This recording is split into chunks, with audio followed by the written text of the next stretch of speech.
Wait for everybody to go on.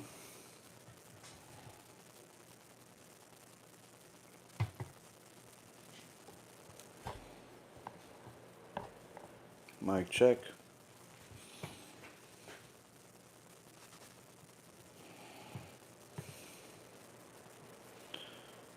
Okay. Let me see. Second.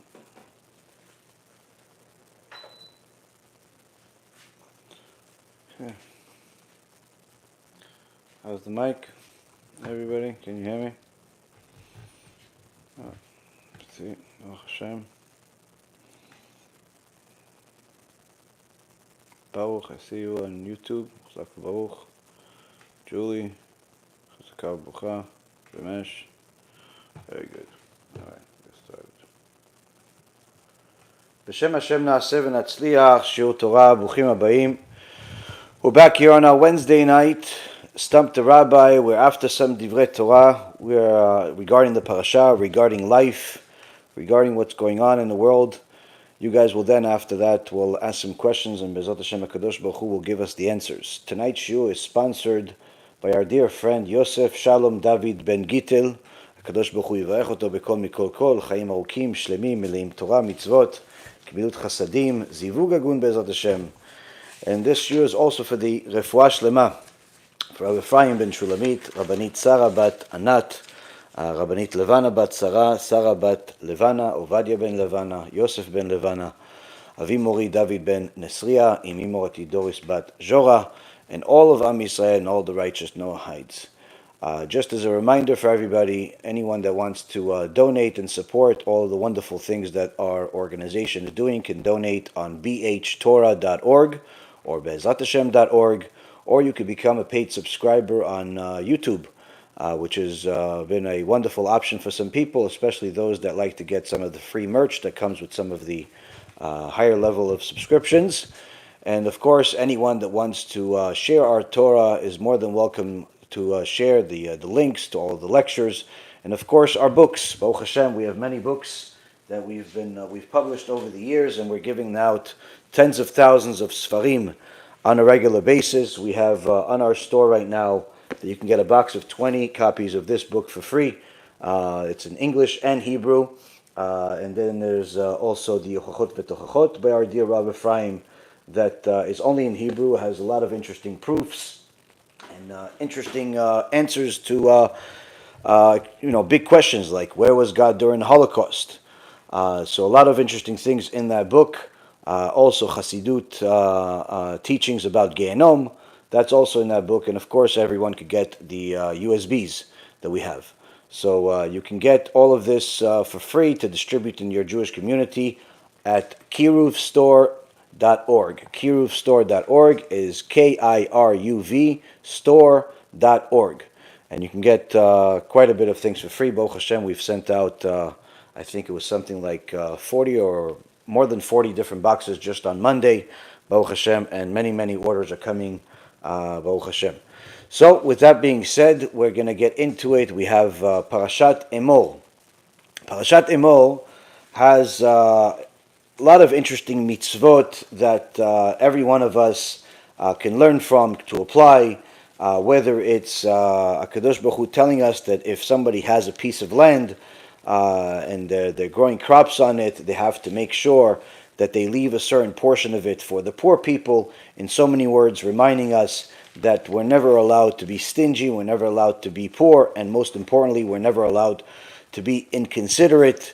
HaKadosh Baruch Hu blessed you, whether He blessed you with a farmland that's yielding more than last year, or He's blessed you with a job that's making $100,000 a year or more. Either way, He blessed you, and it's important for a person to know that a portion of the money that HaKadosh Baruch Hu is giving you is supposed to go to publicize Torah, to publicize the name of God, to help the poor, and at the very least, a person should be giving at least 10% of their income for the sake of Torah and helping people do tshuva, as well as feeding the poor.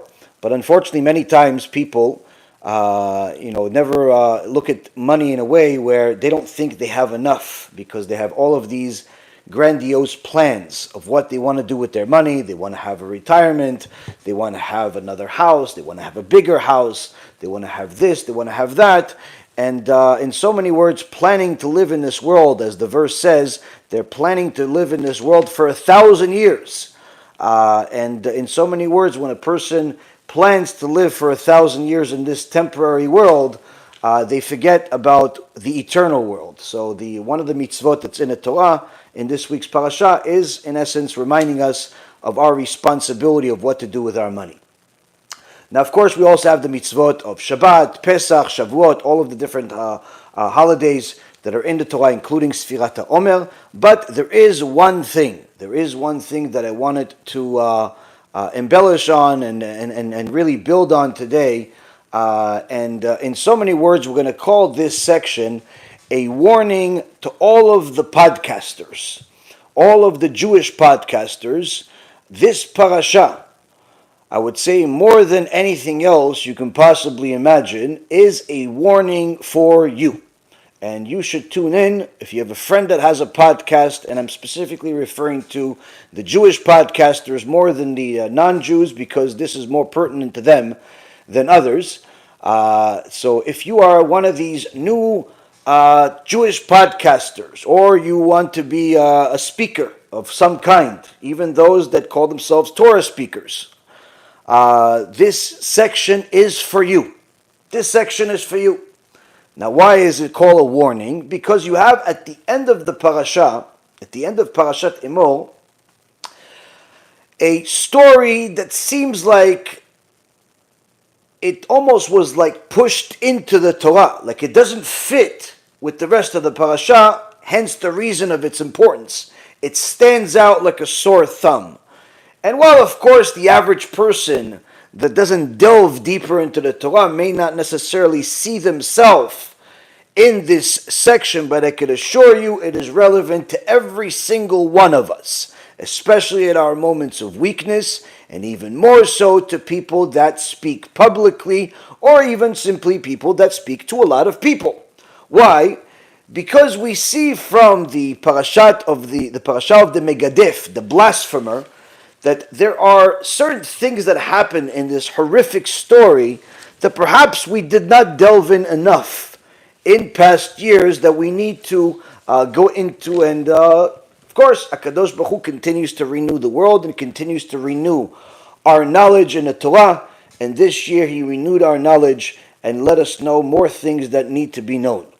So the section is at the end of the parasha, literally just the last couple of paragraphs in chapter 24. And it is a horrible story where it says, the son of the Israelite woman went out, and he was the son of an Egyptian man among the children of Israel. They fought in the camp, the son of the Israelite woman and an Israelite man. The son of the Israelite woman pronounced the name and blasphemed. And they brought him to Moshe. The name of his mother was Shlomit, daughter of Divri, of the tribe of Dan. They placed him under guard to clarify for themselves through Hashem. In so many words, here you see that this blasphemer, this young man, whose mother was a Jewish woman named Shlomit, his biological father was an Egyptian. He went out. What does it mean he went out? We'll get to that in a moment. But he went out, he got into an argument with some people, and then he blasphemed. He cursed the name of God. He cursed Judaism. He cursed the Torah. And they arrested him, and they waited for Moshe Rabbeinu to find out from God what to do with him. Now, of course, the Torah tells us in the 10 Commandments that we're not allowed to say Hashem's name in vain, needless to say, to curse the name of God. We have other places in the Torah where it talks about how someone that blasphemes, it's a death penalty. So, what are they waiting for, really? What are they waiting for? Well, in verse number 13, it says, Hashem spoke to Moshe, saying, remove the blasphemer to the outside of the camp, and all those who heard shall lean their hands upon his head. The entire assembly shall stone him. And to the children of Israel you shall speak, saying, any man who will blaspheme his God shall bear his sin. And one who pronounces blasphemily the name of Hashem shall be put to death. The entire assembly shall surely stone him, convert and native alike. When he blasphemes the name, he shall be put to death. So here we see that HaKadosh Baruch Hu is not just a fairy tale that sometimes people would like for him to be, where he loves everyone and he accepts every sin, no matter what you do, he is merciful. Well, apparently, God kills. If you haven't been to a hospice center, I would suggest you go and visit and see that God still kills today. If you haven't been privy to some tragedy, then I would suggest you look at some police reports in your local precinct and see what happens in society, or perhaps even just go to the local ambulance attendant and ask him, how was your last week? Tell me about your work. In so many words, they're going to tell you that God does kill. God does kill. Nobody lives forever. And in fact, the vast majority of people, according to a U.S. Census study done about 8 years ago, the vast majority of people do not die of old age, but rather through tragedy. So even though they say, according to statistics, that the lifespan today is longer, according to them, than it was in the past, and people lived well into their 70s or even 80s now, that's if they don't have any tragedy. But if you look at the actual death toll in the world, there are a few 100,000 people that die every single day, and a large portion of them die tragically. So God still kills. Now, here, God is instructing to kill. Why? Somebody cursed his name. Somebody mocked him. Somebody mocked his Torah. But why? Why would anybody do such a thing? Why would anybody do such a thing? The sound is not good, you're telling me? Let's see. Somebody check TikTok, please. Tell me if it sounds good or it's just their computer. I don't like to go into a whole lecture and people can't hear me. Audio is okay. Okay, so for you it's okay. Okay, for you it's okay. So the other guy has to fix his microphone. All right, his earphones. All right. So the question we have here is a very big question, because this is the 5 books of Moses. This is not some fairy tale. This is not some unknown story. This is something that you have available to you if you have the 5 books of Moses. If you have the Torah, you have it available to you. So the question is, why is it that God decided that this man, the blasphemer, has lost his right to exist? And it wasn't just that. He's even teaching us a lesson through it, telling us that anyone else that ever does such a thing, not just that day, not just that week, but forevermore, whether they are new to the religion, such as a convert, or someone that was born religious, whether they are young or old, the same thing would happen to them. In fact, he continues and then combines a few other lessons in there, where he says, and a man, if he strikes mortally any human life, he shall be put to death. A man who strikes mortally an animal shall make restitution, a life for a life. If a man inflicts a wound in his fellow, as he did, so shall be done to him. A break for a break, an eye for an eye, a tooth for a tooth. Just as he will have inflicted a wound on a person, so shall be inflicted upon him. This seems odd. What does one thing have to do with the other? You just told us about the blasphemer. It's the worst thing to be a blasphemer. We got that. But now you're telling me if somebody beats somebody else up. Now we know that obviously if somebody punches another person and causes them to lose their tooth, the Torah is not saying here to remove his tooth back. In essence, you have to pay a monetary reward that's going to cost him to fix his tooth. Or the value of his eye. And the value of his eye obviously depends on what he uses his eye for.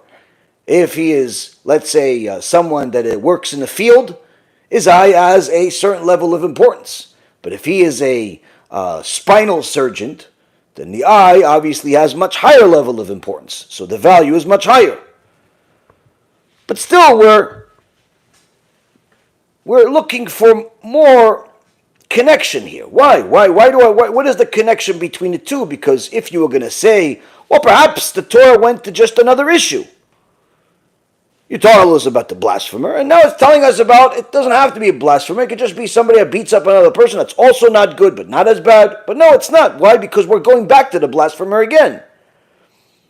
Whereafter it tells us that one who strikes an animal and makes restitution, eye for an eye, and so on, then God says, there shall be one law for you. It shall be for the convert and the native alike, for I am Hashem your God. Moshe spoke to the children of Israel, and they took the blasphemer to the outside of the camp, and they stoned him to death. And the children of Israel did as Hashem commanded Moshe.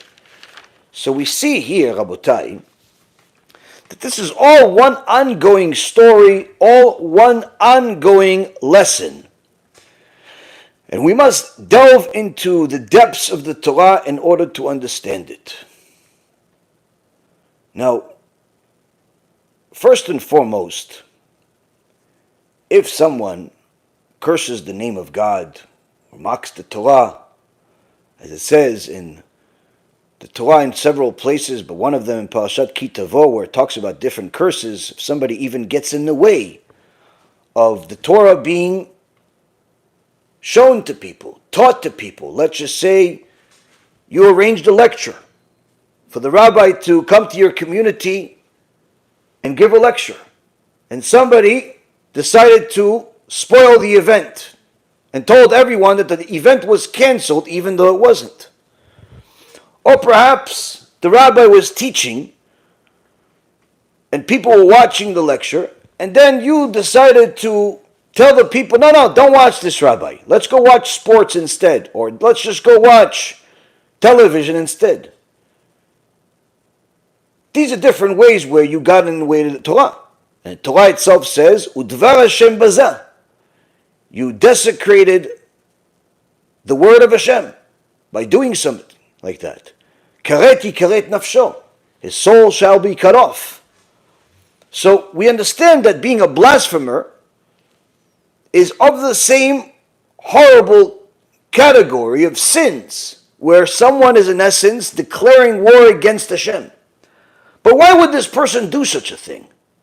Well, in the story, it goes back many years before this. And the reason why the mother is mentioned, on one end, Rashi tells us, when the son is being punished, the mother is still being mentioned because that punishment for that sin is also bringing shame to the parents. Just like anyone that sins in the world today, part of their punishment will be the shame that will bring their parents when they see the truth in the world of truth, when they're judged in Shamayim. But even more so, many years before this whole event took place, we heard of a fight in Egypt that Moshe Rabbeinu broke up. A fight that was between two Jews. Shortly after he killed the Egyptian that was hitting a Jew, the next day, there were two Jews, one of them being the one from the day before that was being beat up by the Egyptian. Two Jews were fighting. And the Gemara tells us who are those two Jews? The wicked Datan ve'Aviram. Datan ve'Aviram, that were certainly members of the Erev Rav. Datan ve'Aviram, that were enemies of Moshe Rabbeinu throughout their life. They were fighting with each other though. Why were they fighting? Well, an Egyptian, the same Egyptian that Moshe Rabbeinu killed the day before, he actually saw that Shlomit was saying hello to him, was really nice to everybody. She was one of those, very talkative, bubbly girls. And you're not allowed to be one of these talkative, bubbly girls that just talks to everybody because it brings problems like this one. Well, the Egyptian said, oh, if she's saying hello to me, maybe she wants to marry me for the day. Well, what about the fact that she's married to a Jew? That doesn't make a difference. I'll get him to go work. He's a slave anyway.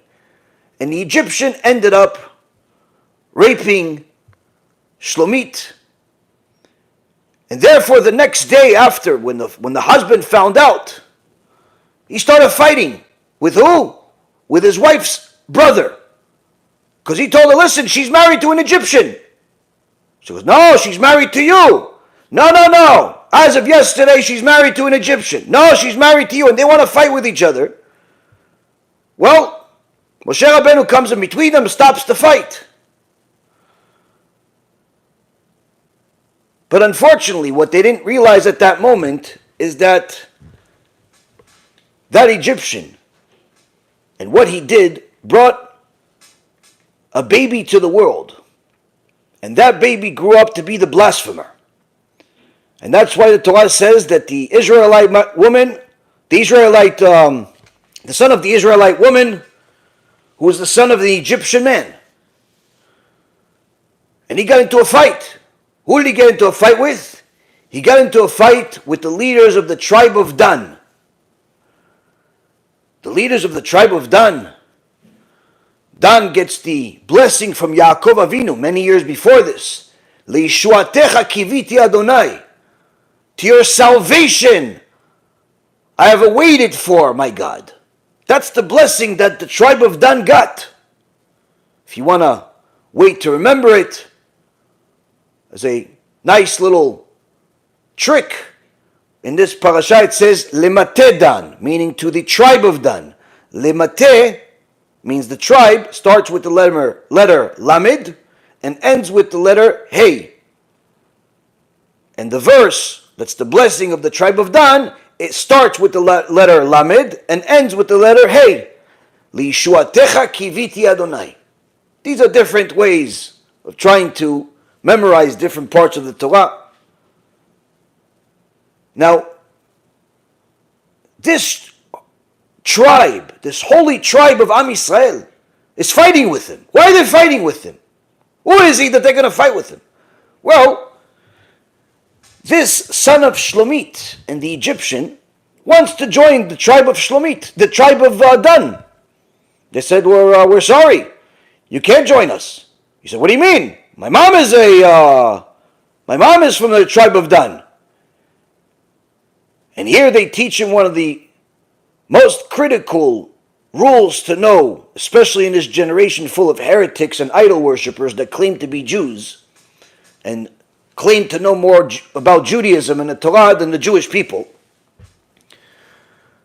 Here we see that while Judaism is determined by the mother, if the mother is Jewish, as obviously this man was the son of a Jewish woman, an Israelite woman, which makes him Jewish, and his father not Jewish. The tribe is determined by the father, and since his biological father was an Egyptian, he has no tribe that's part of Am Yisrael. He's not part of Dan, he's not part of Naphtali, he's not part of Shimon, or Yehuda, or Benjamin, he's not part of any tribe that's part of the 12 tribes. He's part of a different tribe. Which tribe? The tribe of the converts.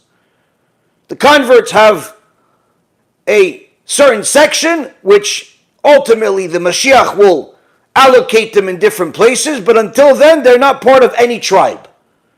And he's one of those. Well, the blasphemer didn't like that so much. So after arguing, they said, well, you know what? Instead of arguing, let's go to the Bet Din of Moshe Rabbeinu. And they went to the Bet Din of Moshe Rabbeinu. Moshe Rabbeinu heard both sides. The tribe of Dan said, listen, Moshe, you're the one that taught us the rules of the Torah. According to the Torah that you taught us, he cannot be part of our tribe. It's nothing personal against him. The Torah has rules. And you said, if the father is not Jewish, he's not part of any tribe. The blasphemer started yelling and screaming, who asked you? Who this? Who that? I didn't ask to come to the world. God needs me. Everybody needs me. You know, all types of stupid, illogical, irrational arguments. That's actually what the Midrash says. That this person, this blasphemer, said a bunch of things that were completely irrational, hence the reason why the Torah says that he was fighting with them. Because if he was rational and had a legitimate argument, it wouldn't get to a point of fighting and eventually cursing the name of God, which is what he did. And Moshe Rabbeinu heard both sides and paskin the halacha that the tribe of Dan is correct. He cannot be part of that tribe. And after he heard this psak halacha from Moshe Rabbeinu, he did not like it. He did not accept it. He rejected it vehemently. And he said, who do you think you are? And he cursed the name of God. Now here, Rabotai, we see that this went from bad to worse. Why did it go from bad to worse? Because it says the son of the Israelite woman went out.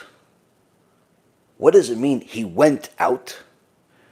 The Ibn Ezra, nearly 800 years ago, clarifies that it says Vayitzeh, he went out to teach us that if he thought bad things about Hashem, certainly it's not good, certainly it's a sin, but he would not get the death penalty.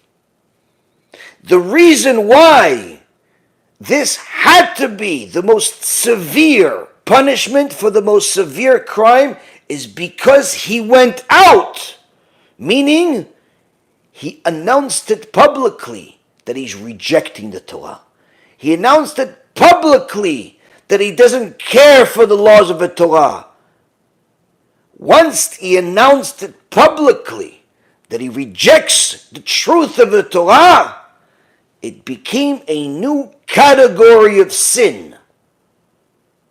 A sin that causes other people to sin.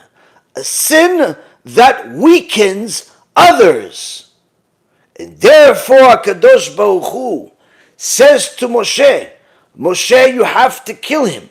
The only reason why they kept him in prison wasn't because they thought that maybe perhaps Hashem is going to let it go. No! Says the Gemara, the only reason why they put him in prison and waited for Hashem to clarify was simply because they wanted to know whether they should put him in the same prison cell as Tzlofchad that violated Shabbat. Because for him, everyone already knew he's getting the worst punishment. So they didn't know if a blasphemer is of the same category or worse. And once Hashem clarified, and not only said that, and he said that anyone that heard the blasphemer go against me has to be part of the wrath of God, meaning has to be part of the people that will administer the punishment. Anyone that heard his blasphemy has to take on the obligation of defending the honor of Hashem, not because Hashem needs you to defend him, but rather because you need to defend the honor of Hashem, as that is part of your servitude for your one and only God. And therefore, this was going to happen. But before we're told that this actually took place, we're told of something that seems again like it doesn't fit, which even more shows us the emphasis of why we need to learn from it. Where it talks about if someone strikes another mortally, or it puts him to death, or if he hits an animal, or if he breaks a tooth, what is all of this? This, Rabotai, is also to teach us something that the average wicked person that publicizes things against God does not take into account.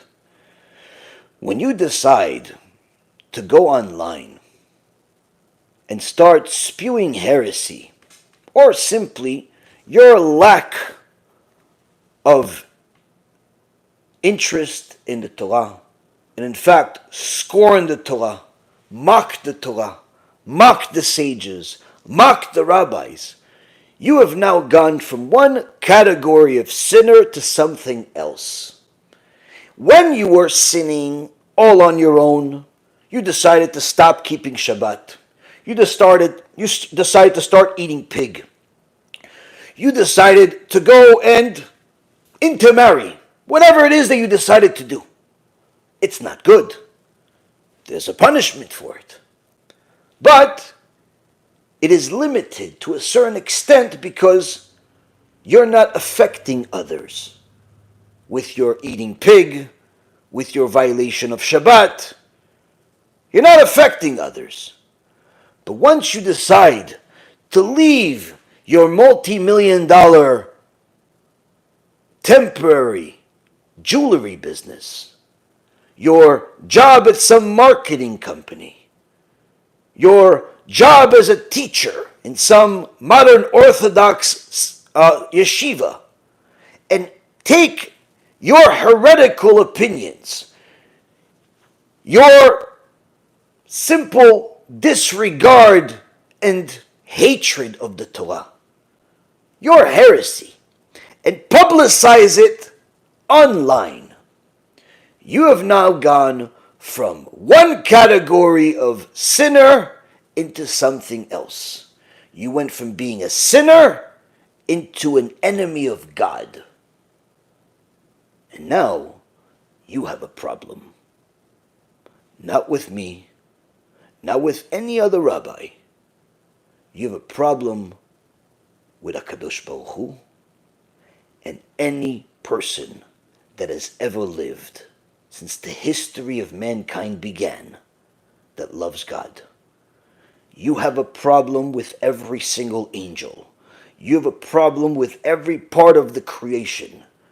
Every single day, the tzaddikim that are in heaven bless certain people and pray for them and curse others.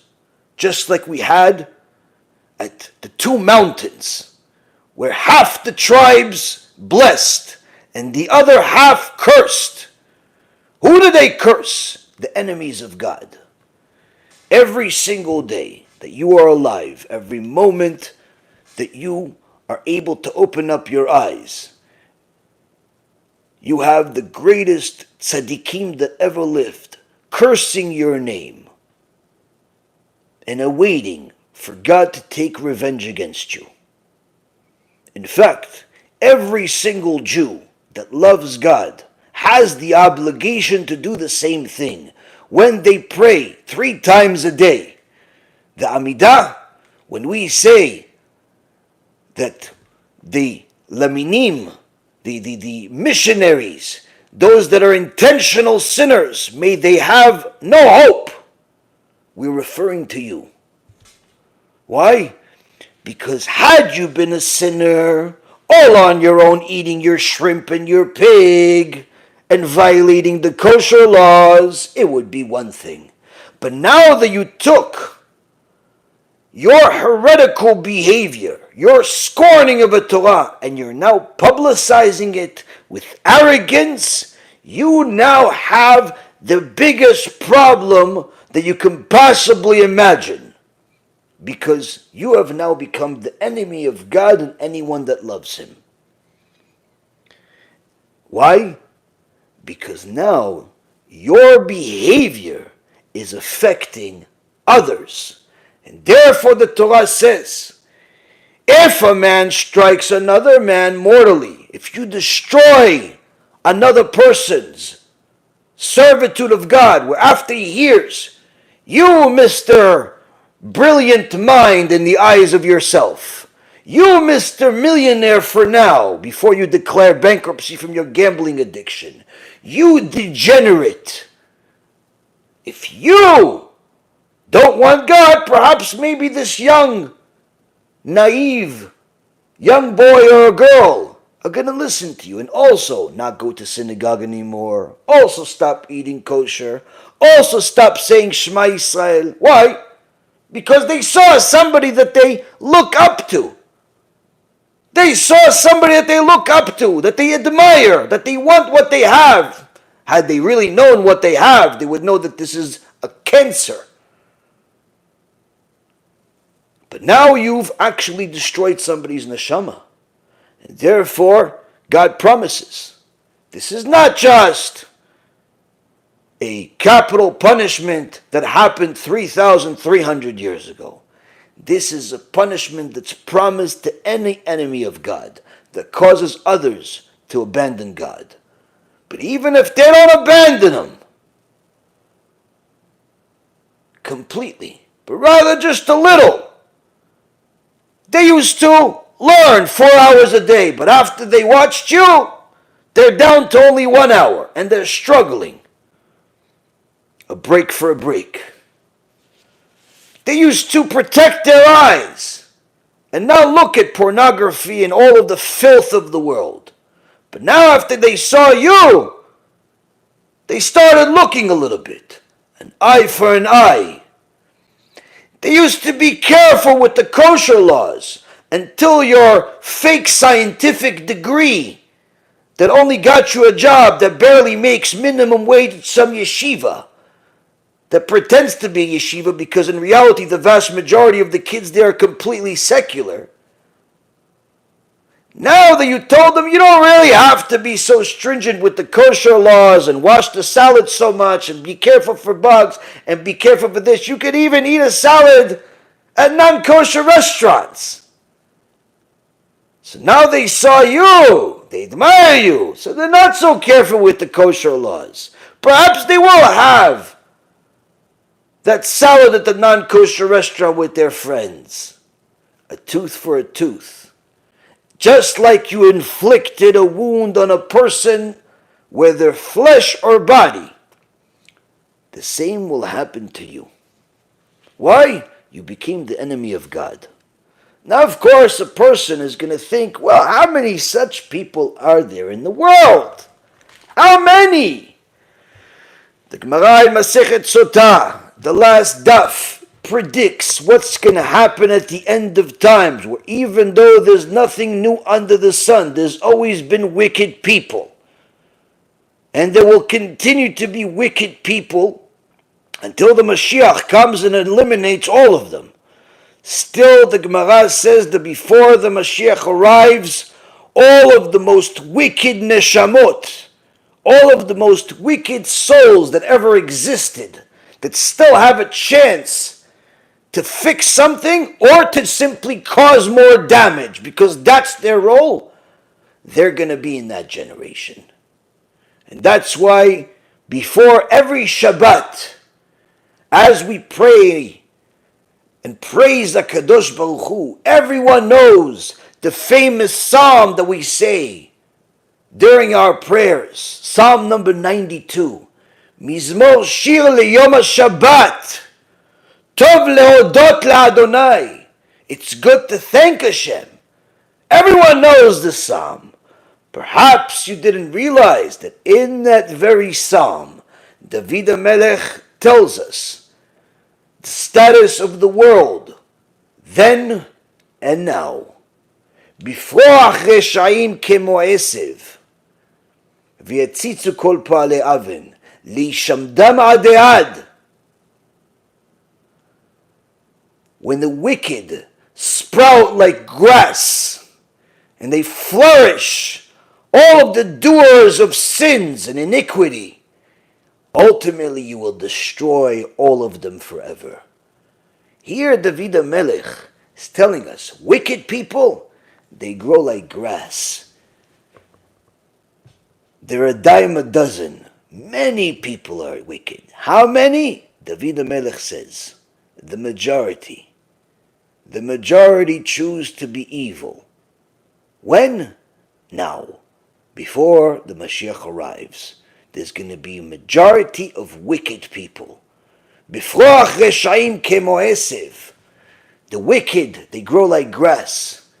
But a tzaddik, katamar yifrach. The tzaddik is like a palm tree.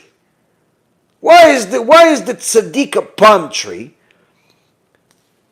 And the wicked are so many, like grass. We would want David to give us some hope and tell us, perhaps there's going to be many tzaddikim. Why just only one palm tree? Why just one palm tree? But the wicked are like grass? David HaMelech tells us, yes, there are many wicked, and new ones are replacing them every day. Why? Because they're like grass. They're here today, and God uproots them from the world tomorrow. Today they look like they're a millionaire. Today they look like they're living large. Look around the corner, and they're gone.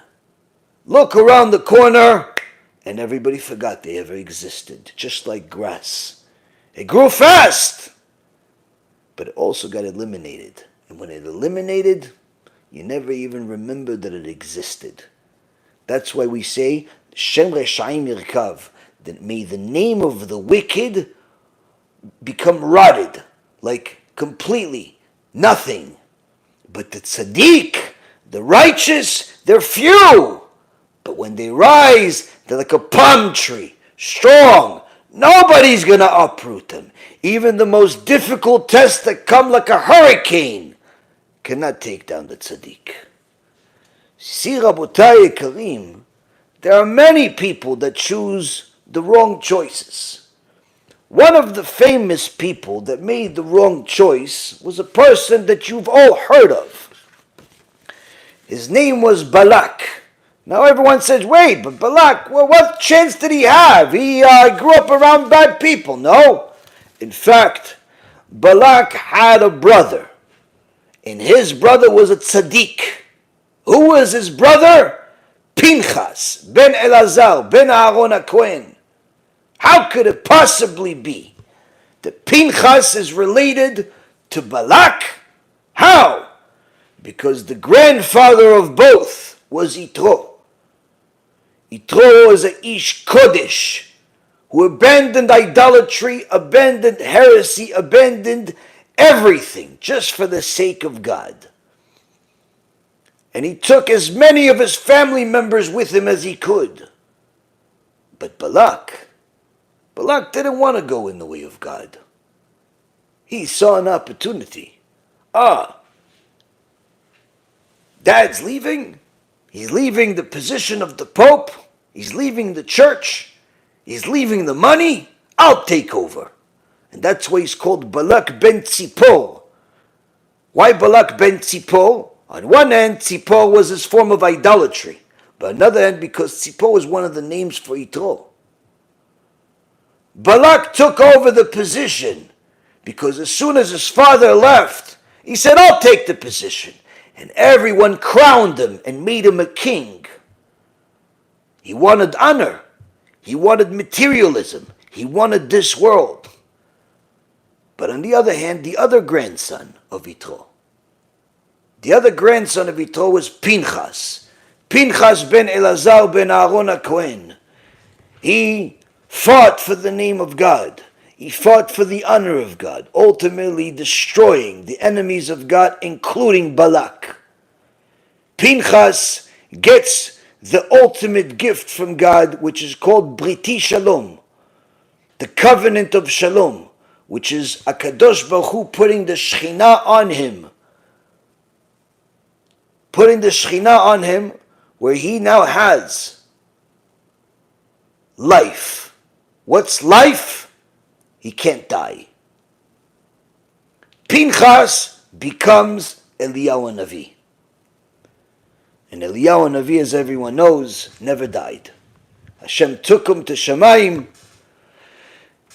and is using him for other tasks until he is tasked with the final job of announcing the Mashiach has arrived.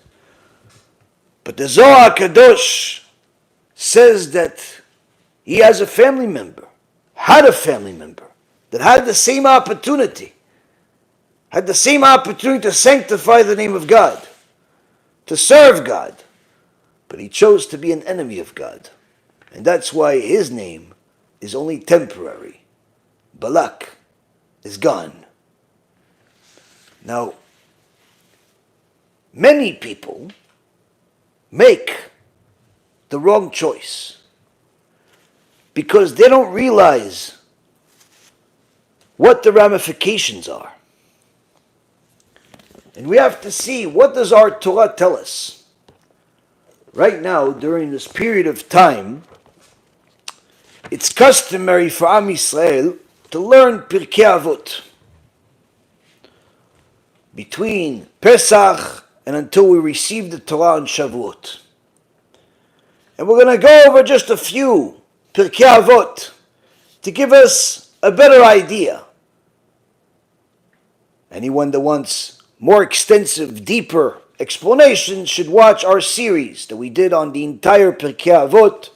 Each lecture averages at almost 3 hours, full of knowledge, full of holiness, full of things that are applicable to your day-to-day life. It is better than any guru or self-help or inspirational speaker you could ever imagine, because it's literally words of the living God. These are the ultimate musar. Many times people will read Pirkei Avot themselves but have a superficial understanding of what it says. That series goes deeper into every single one of the Mishnayot, giving you all types of commentary and explanations about each and every Mishnah. Today we're not going to go deep into any one of them. We're just going to go superficially, just to give you a little bit of a taste and remind all of these so-called Jewish podcasters and the people that like to publicize their heresy, publicize their sins, publicize their stupidity. This is what God thinks. In chapter number 3 of the Pirkei Avot, we have a lesson from one of the sages named Akavya ben Mehalel. And he says as follows: consider 3 things. You will not come into, if you consider these 3 things, you will not end up coming into sin. What are they? Remember where you came from. Remember where you're going, and in front of who you're going to give justification, and reckoning to. Where did you come from? You came from a putrid seed. Where are you going to go? You're going to become dust one day, where worms and maggots are going to eat you. And before who will you give justification and reckoning for your actions? Before the King of Kings, who reigns over all kings, the Holy One, blessed is He. Here, Akavya ben Mehalel gives us one of the ultimate and most valuable lessons to a person, especially a person that has abandoned the way of God and has forgotten that God didn't just kill 3,000 years ago. He still kills today. Didn't just destroy 3,000 years ago. He still destroys today. Look at all of these celebrities that had what people thought was an admirable career, only to have a shameful life exposed in the eyes of the world. Instead of enjoying the peak of their life, the only thing they enjoy is if they're not discussed in a newspaper that day, because they're certainly going to be discussed the following day, and mocked and shamed and sued. When a person does not realize where they came from, then certainly they're going to think, maybe the world is mine, maybe I could do whatever I want. And therefore the sages remind them, no. You came from nothing.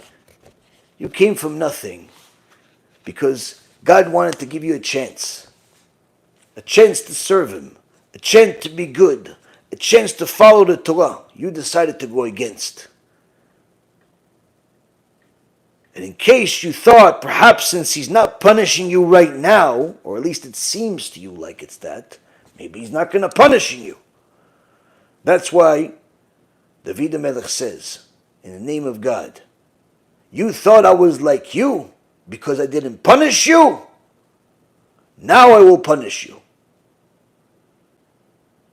David HaMelech tells all of the people that want to redefine the Torah and say, no, God is beautiful, God is loving, He never punishes anybody. Well, the first two things were right. God is beautiful, God is merciful, God is wonderful. Yes, all those things are right. All the good is right. But at the same token, don't forget, God also punishes. God also punishes.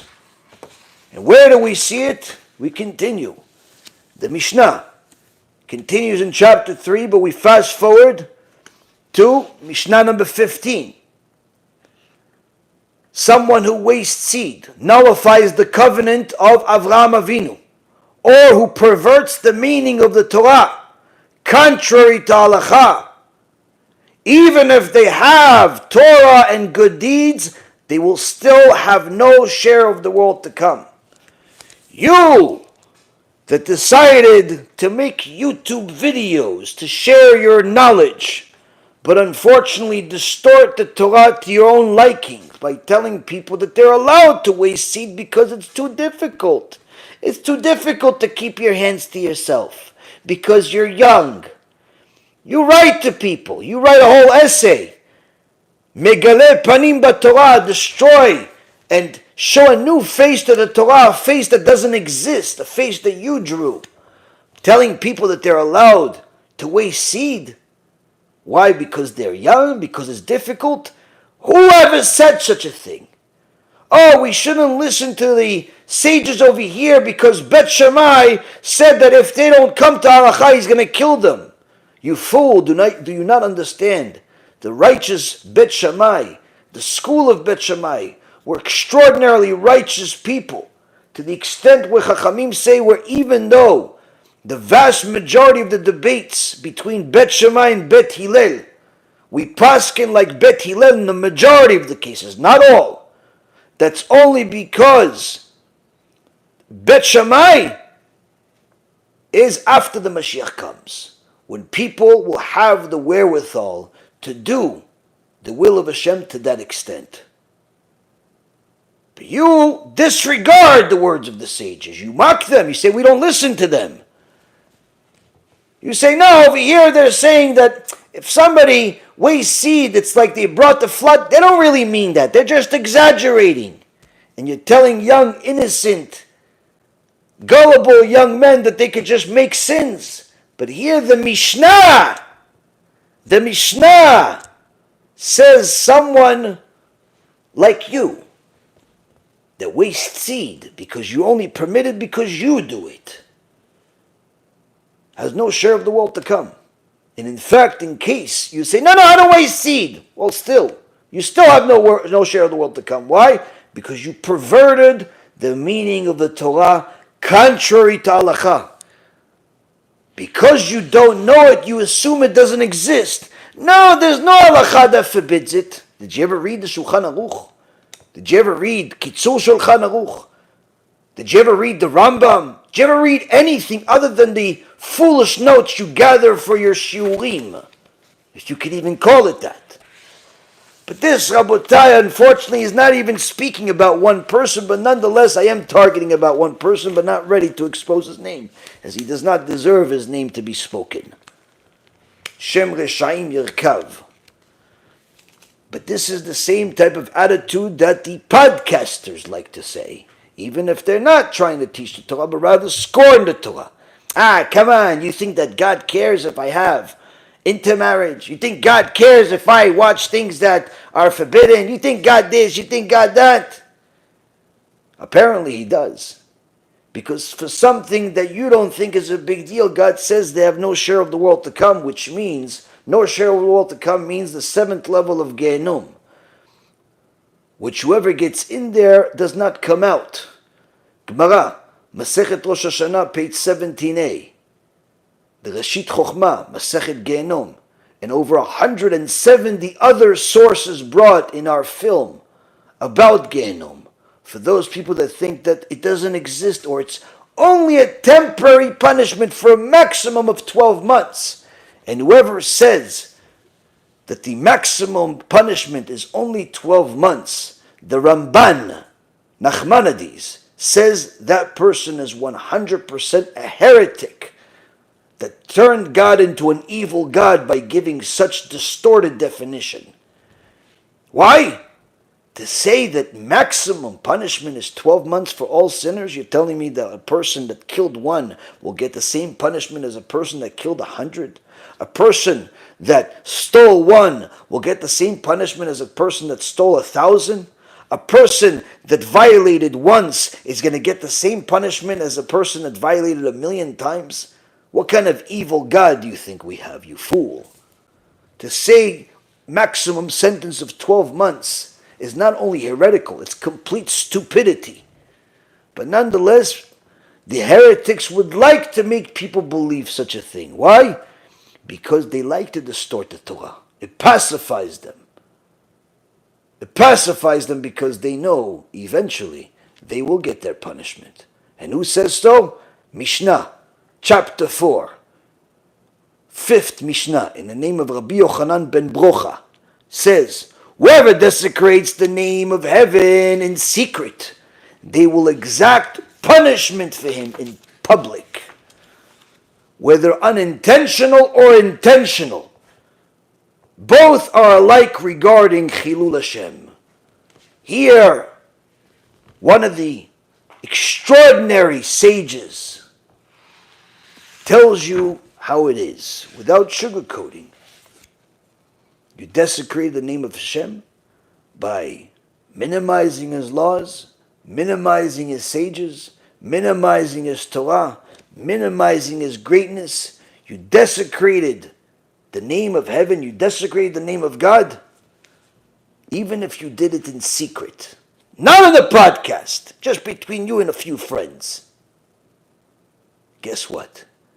Ultimately, when HaKadosh Baruch Hu will punish you, He will make a public spectacle of you. Every one of these enemies of God will ultimately become a public spectacle.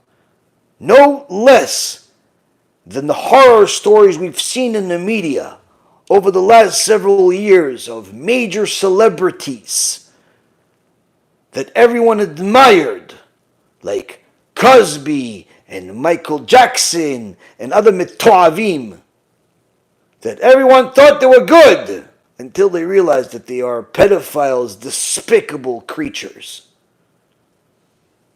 But just like their sins were in private, silent, as they silenced whoever saw, they could never silence God. And eventually, when the punishment started, the beginning was publicizing their sins, publicizing their names, just like it's happening right now to some other people in the celebrity world. But all of these enemies of God, celebrity or not, when you desecrate the name of Hashem, there's simply nothing worse than that. That's what we saw from the blasphemer. The difference between the blasphemer thinking bad things versus saying bad things, everyone can understand it. But when you say things in private versus say things in publics, most people don't really understand the difference. Well, there is a big difference. When you said things in private between you and one other person, it's a world of difference versus you said it on a public platform for millions of people to watch. And to your misfortune, tens of thousands of people watch your heresy, watch your despicable words. And therefore, HaKadosh Baruch Hu says, eventually when the punishment will come, it will be a public punishment. What if a person says, no, but I didn't mean it? And therefore, Rabbi Yochanan says, unintentional or intentional, both are alike when it comes to the desecration of God's name. whether you meant it or you didn't mean it, it's the same thing. Why? The name of Hashem is so holy, there is no such thing as unintentional. There is no such thing as unintentional. All people that desecrate the name of God will be punished for it. How much?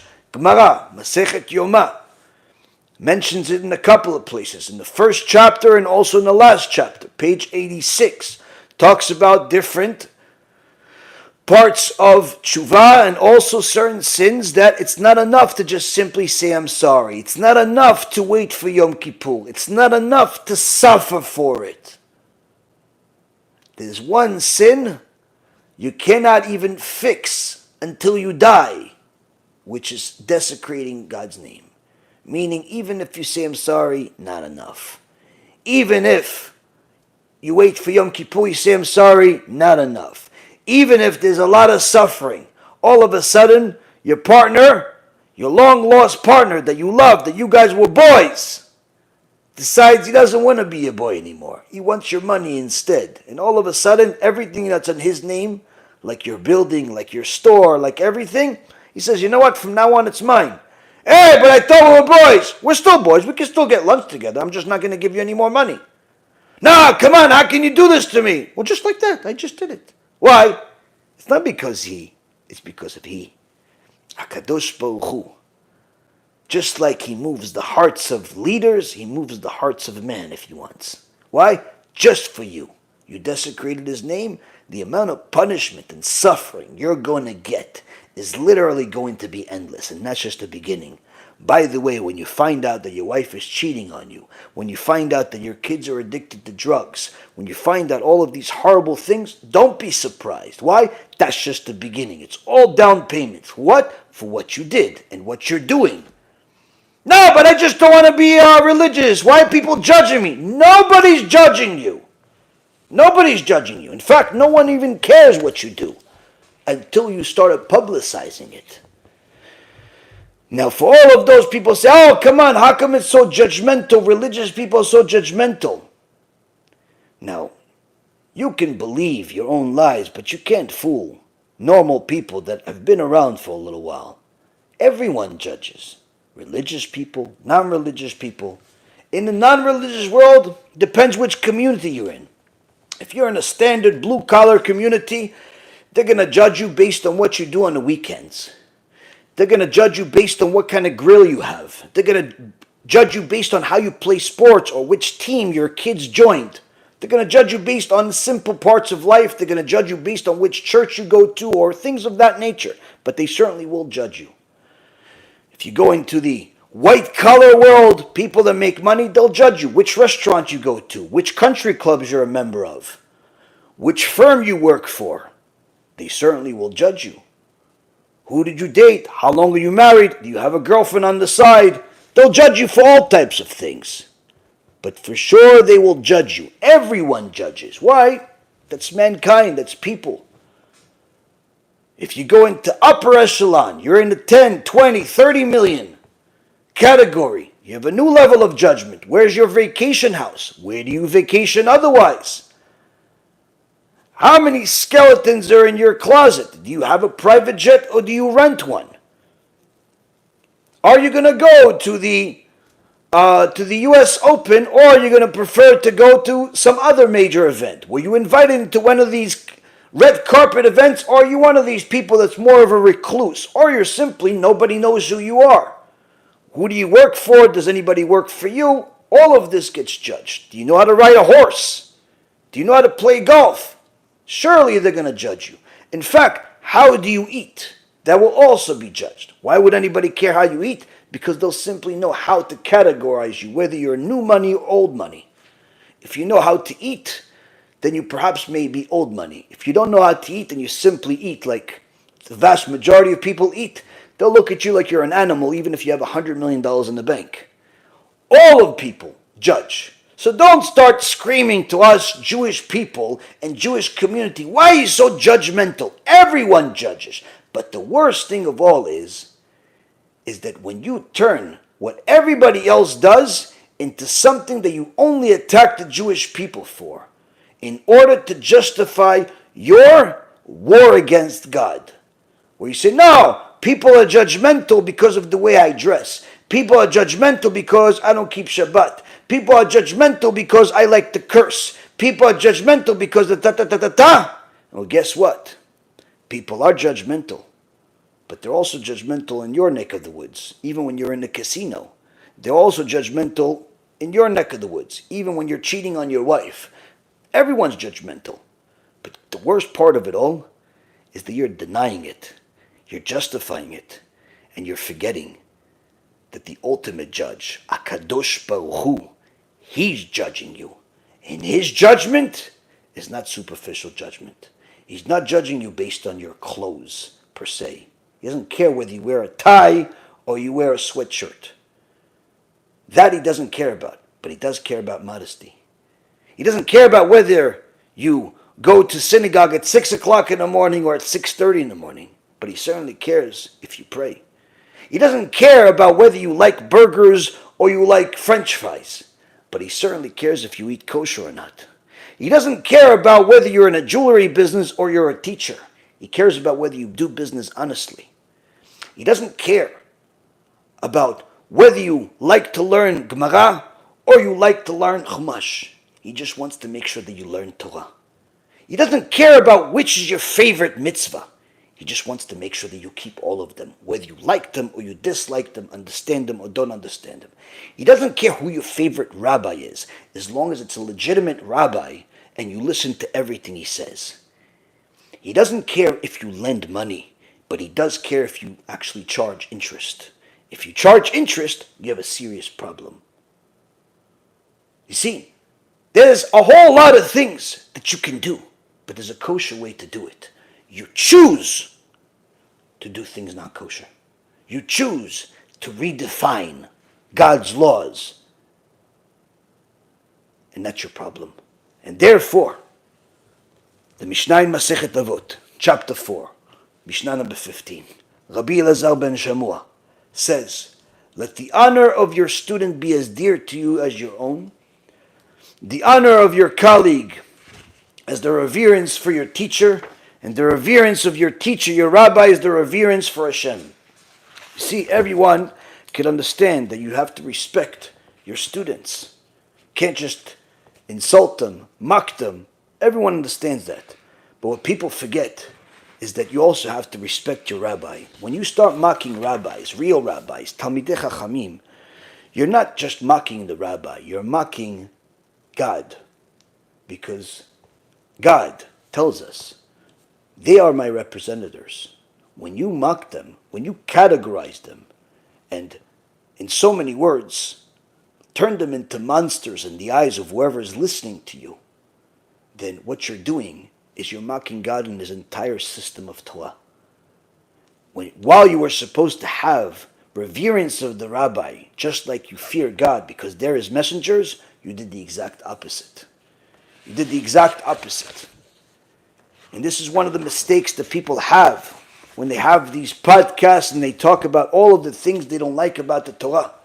And that's why Rabbi Yonai says in the Mishnah in Masechet Avot in chapter 4, Mishnah number 19, it's not in our power to explain either the tranquility of the wicked or the suffering of the righteous. You see, many people are going to look at you and they see, wow, look, this guy's wicked. He goes against the Torah. He goes against the Torah and God's not punishing him.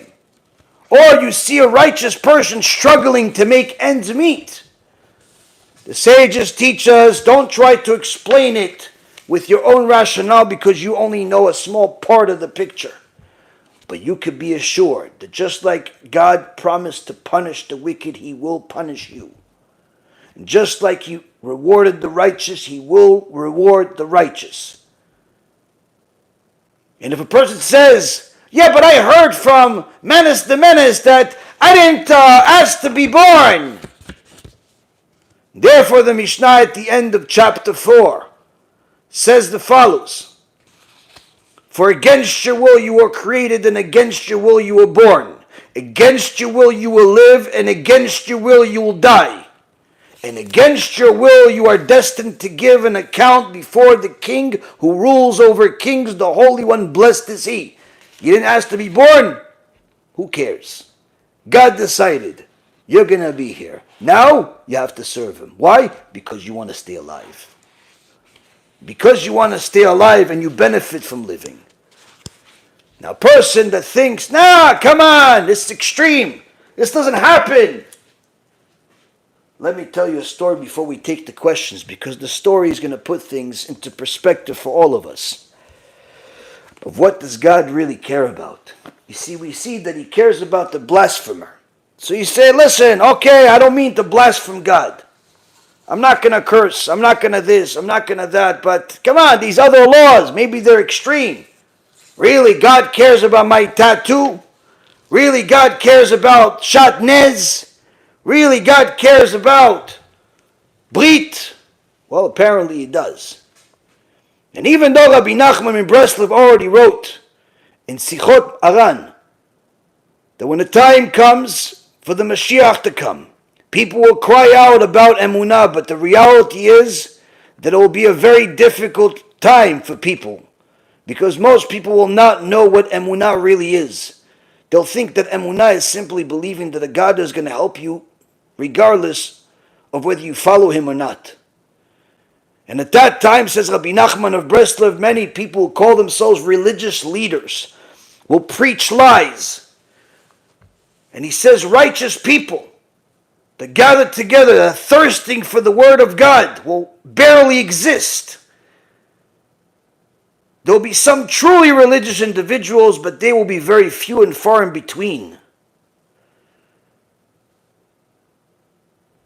You see, Rabotai, many people get confused because they have the wrong teachers. Many people get confused because they make themselves into a teacher.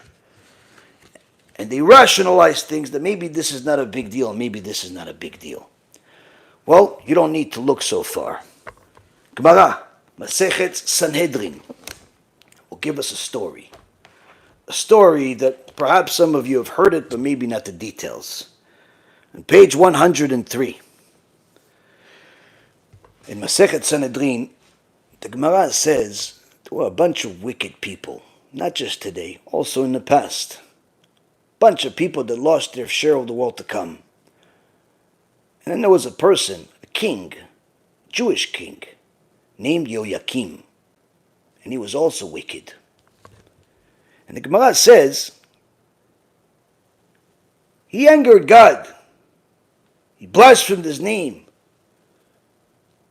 saying, do we need God for anything? In so many words, God needs me. I don't need him.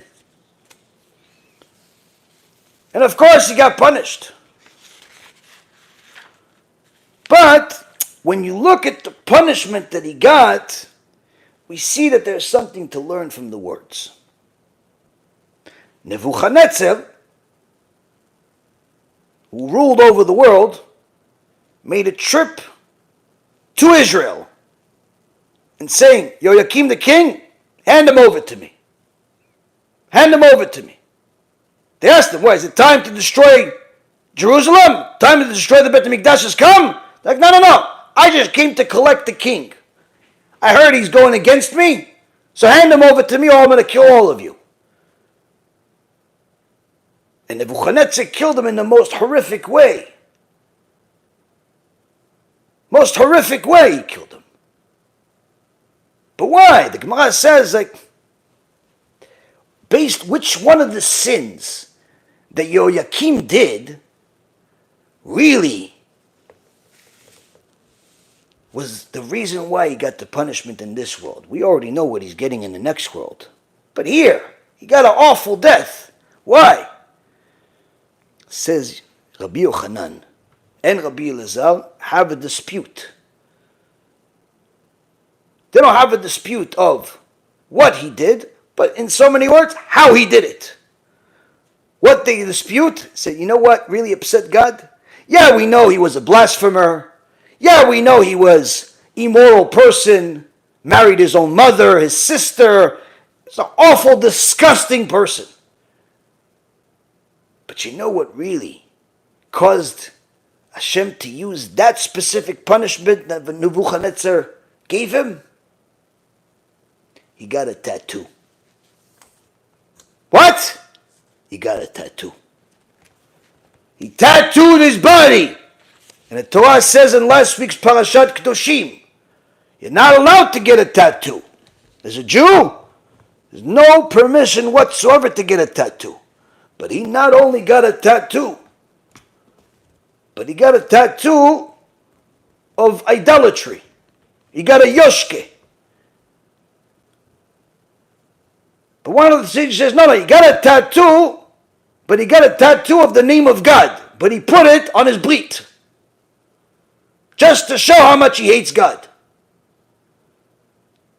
Either way, it was a tattoo. Now, many people say, oh, really, God cares about a tattoo? You tell me once you know. More details.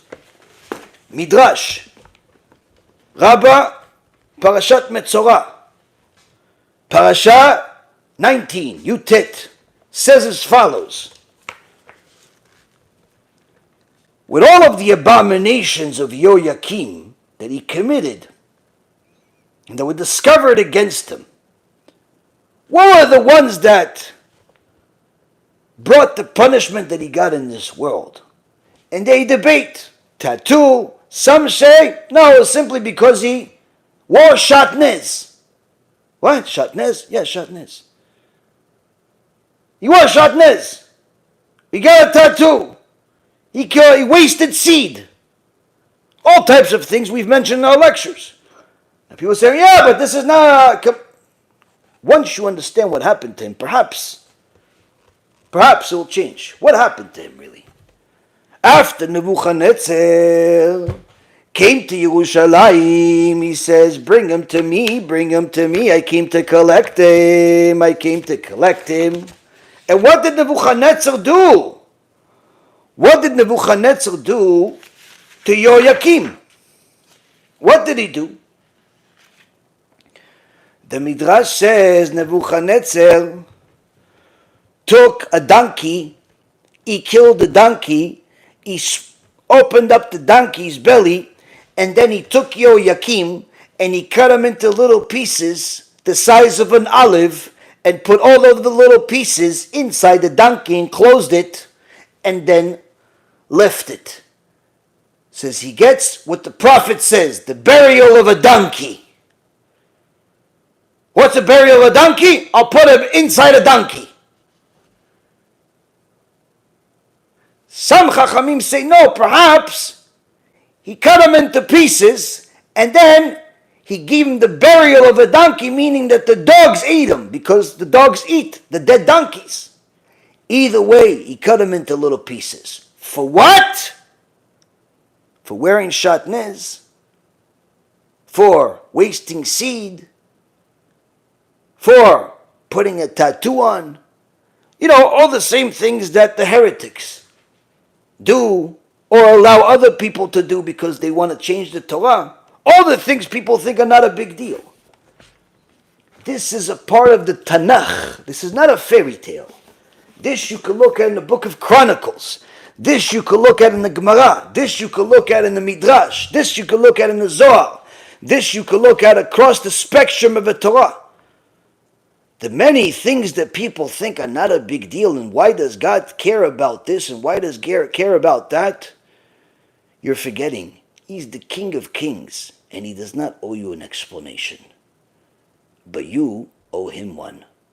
So for all of those fools that choose to change the Torah or reject the Torah and publicize their stupidity to the world, know this. You are currently enemies of God. And if you stay that way, the end of Yoyakim will look pretty in comparison to your end. Unless you do tshuva. And I know that many of you don't like to hear this. Perhaps even shut the lecture off in the middle before you came back to it because you really want to see what happens in the end. I highly recommend you do tshuva for the small stuff and the big stuff. Because HaKadosh Baruch Hu, as we say every Wednesday El nekamot Hashem, el nekamot ofia. God is the God of vengeance. The God of vengeance has arrived. And yes, this is to scare you.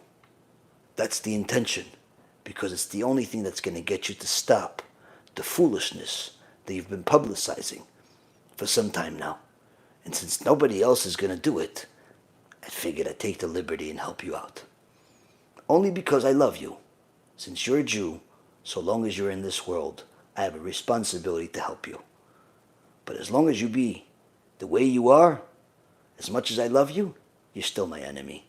Once you change, you do tshuva, I love you no different than I love my own biological kids. Be'ezat Hashem, you succeed. And with that being said, Rabotai, now you could ask some questions.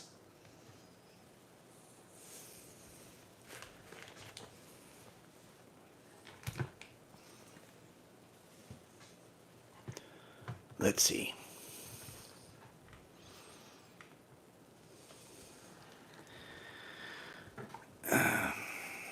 What if you're getting a tattoo of a Star of David? Well, we just heard Yoakim got a tattoo of the name of God. And that is obviously, in the perspective of people, is holy. But in the perspective of God, is not only unholy, but is also a desecration of God's name. So Jews are forbidden from getting tattoos. Non-Jews, on the other hand, there's no prohibition of getting tattoos.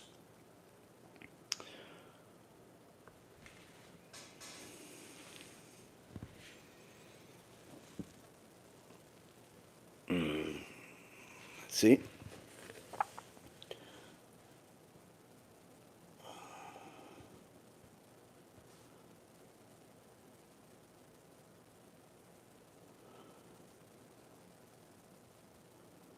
Can you do a live reading of a chapter? No. That's not my thing. Did Moshe argue with God?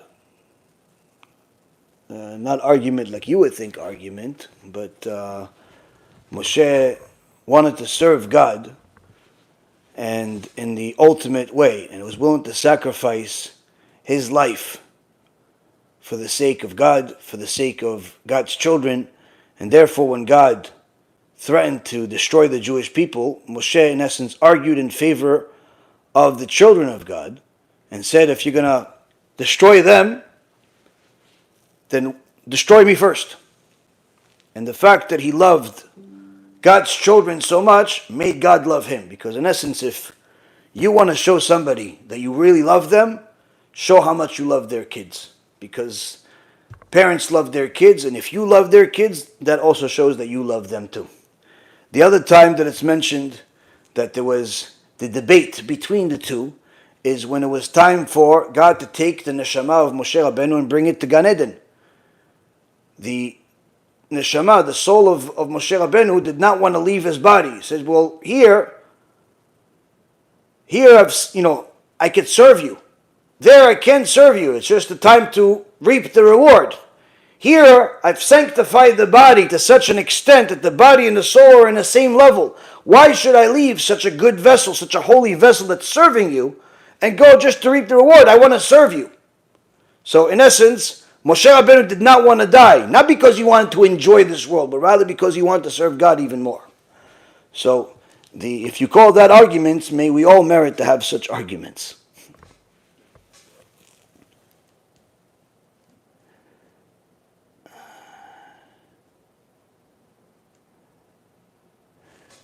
If you donate to help people stop wasting seed, will God help you eventually stop wasting seed? Yes, the Kadosh Baruch Hu judges the world measure for measure. And one of the tools that we learn from the prophet Yecheskel, that he says, don't let your past deeds be your stumbling block. Where in Du Tshuva, Yecheskel, Ezekiel, the prophet, tells us that the sins that a person made in the past can certainly be his stumbling block in the future of doing tshuva, because he got used to wasting seed, he got used to making certain sins, and he's gotten physically addicted to it or mentally addicted to it. So certainly a person must do tshuva. And one of the great tools that a person can help themselves do tshuva is by helping others. Because God judges measure for measure, when you help God's children do tshuva, when you help God's children get closer to Him, learn more Torah, God will help you do the same thing. And this is the reason why people that honor the Torah end up, the sages say, if you honor the Torah, you honor Torah scholars, your children will be Torah scholars. If you mock Torah scholars, your kids will abandon the Torah or be the enemies of scholars. If you help people do tshuva, certainly God is going to help you do tshuva as well. But a person needs to obviously do the best they can by helping themselves. They can't simply think that if I donate, then I don't have to exert any effort. No, you still have to do the best you can, protecting your eyes, not put yourself in harm's way, not go to a mixed gym or a beach where there's all types of immorality. You can't put yourself in harm's way and expect God to save you from that. You can't jump off of a bridge and say, God, catch me. It doesn't work that way. But as long as you help yourself, then certainly God will help you. As the Gemara in Masechet Moed Katan says, the Abali Ta'er Mesain Be'ado, somebody that comes to be purified, God helps him become purified. Actually donating to help other people do tshuva. And of course, donating means you're using money to buy more USBs or CDs or lectures that are going to teach specifically about that topic so other people could do tshuva for it. Whether it's to our organization on tikkunabrit.live, or it's other rabbis that teach about this topic, mostly in Hebrew, because in English, unfortunately, we're pretty much the only ones that teach it, at least on a consistent basis, in an open platform without sugarcoating things and really tell you guys what it actually says. If you do that, then certainly you're helping yourself more than anything else. And I've seen success, the biggest success, in overcoming addiction to immorality by people that actually became addicted to helping other people do tshuva, by donating, by sharing the lectures, by sharing the USBs. The more a person was dedicated to helping other people do tshuva for this issue, the more successful they were in their own tshuva. And the Zohar Kadosh says that when a person protects their brit, they're also going to have an easier time keeping Shabbat. When they keep Shabbat the proper way, they're also going to have an easier time protecting their brit, because each one empowers the other. But it just empowers. It doesn't do the whole job for you. You still have to help yourself. You just have to help yourself. Let's see. Does the rabbi respond? Yes, the rabbi is responding. It's just that, Baruch Hashem, I have hundreds of questions right now, so I can't see every single thing.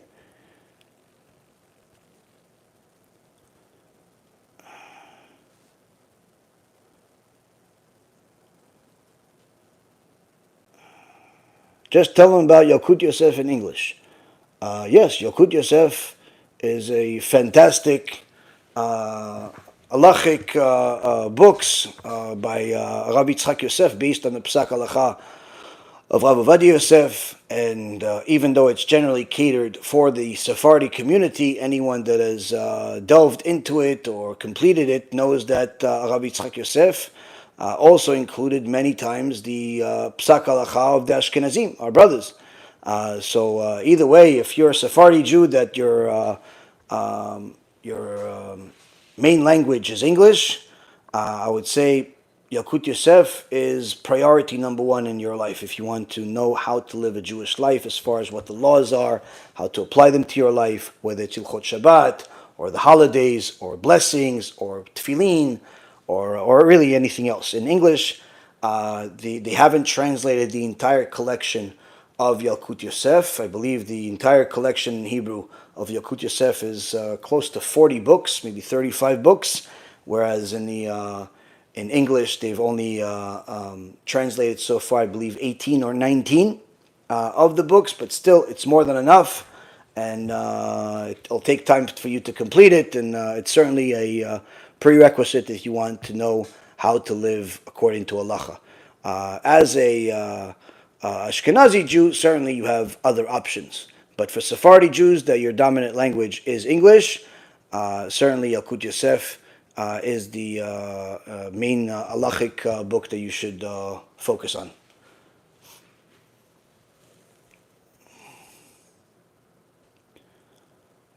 What were the Jews called before the invention of J? Well, the Jews were called Yehudim before the letter J because Hebrew preceded the entire language of English. The Torah was written in Hebrew, and the Jews spoke Hebrew, and in fact, for the first more than 10 generations, the entire world spoke Hebrew. As far as the whole conspiracy and argument of the Hebrew Israelites and other enemies of the Torah about, oh, the Jew, there was no letter J. Who cares about the letter J?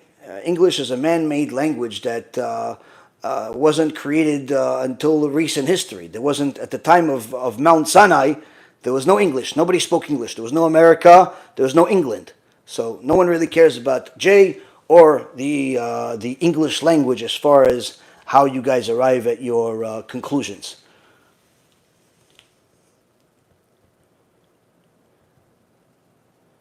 And for those that that's not enough to explain to them, you should know that English is not even the number one spoken language in the world. There are many more people that speak Spanish than people that speak English.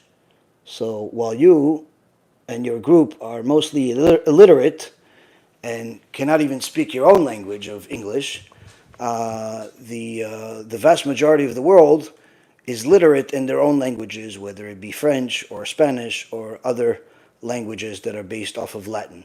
Either way, Hebrew preceded all of them, and that's what Jews are called. They're called Yehudim.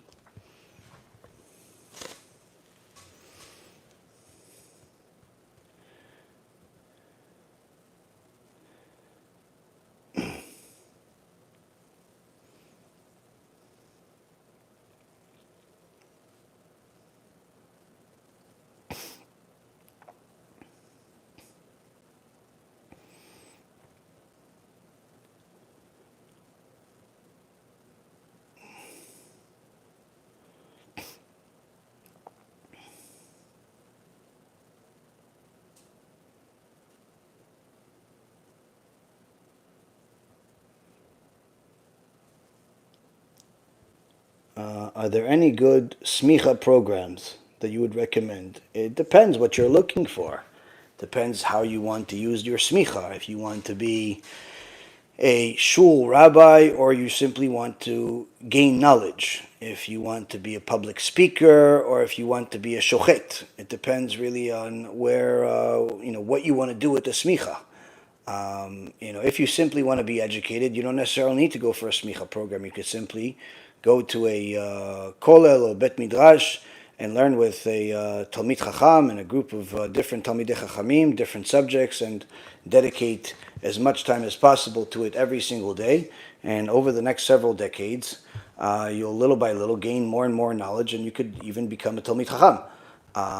You don't necessarily need a smicha to become a talmid chacham. Some of the greatest minds in recent history did not have the smicha that many people hold so dearly. Now again, this does not mean that a smicha is not important. It does have certain value for certain things, but only if you use it for that. But if a person is just going to get a smicha, but still continue to be, I don't know, in the investment banking business, or a lawyer, or in construction business, or a plumber, or something like that, then getting the smicha was really served no value to you. You could have gained the same amount of knowledge without gaining the smicha. There are some programs that offer structured learning that I've heard good things about, but I don't know them firsthand. Enough to say, oh, this is something that I would recommend. There are some things that I've heard good things about, but those things change also. They can start good and change. So again, it's not such a simple thing to recommend because what they do may not be relevant to what you want to do. Many times people they want or they think they need a smicha because they want to be somebody that teaches the public Torah. You don't need a smicha to teach the public Torah. You just need Torah knowledge, and you need to have a rabbi though that will guide you, and you need to have yirat shamayim, and you need to know what you're talking about. So once you have those few tools, you're already in the right direction. But a smicha is not an absolute necessity. Would it help? Potentially, not necessarily. It's not something that's a absolute must. But if you're going to be, somebody that's going to actually use certain parts of the smicha for a profession or something like that, then that's a different story. Then again, it doesn't matter which smicha program, because there are certain things, like for example, if you want to be a shul rabbi, you don't need to get something so complicated and so sophisticated. But if you're going to be let's say somebody that's going to tell people whether the tarat mishpacha, when a woman gives you the bdika cloth and tells you, is this blood from the inside of the body or is this blood from a wound, and you're going to have the expertise to do that, that's going to take 10 plus years to learn. It's not something that you're going to learn in a course online. This is something that you have to have a lot of prerequisite knowledge before you eventually learn that, and you have to go to world experts.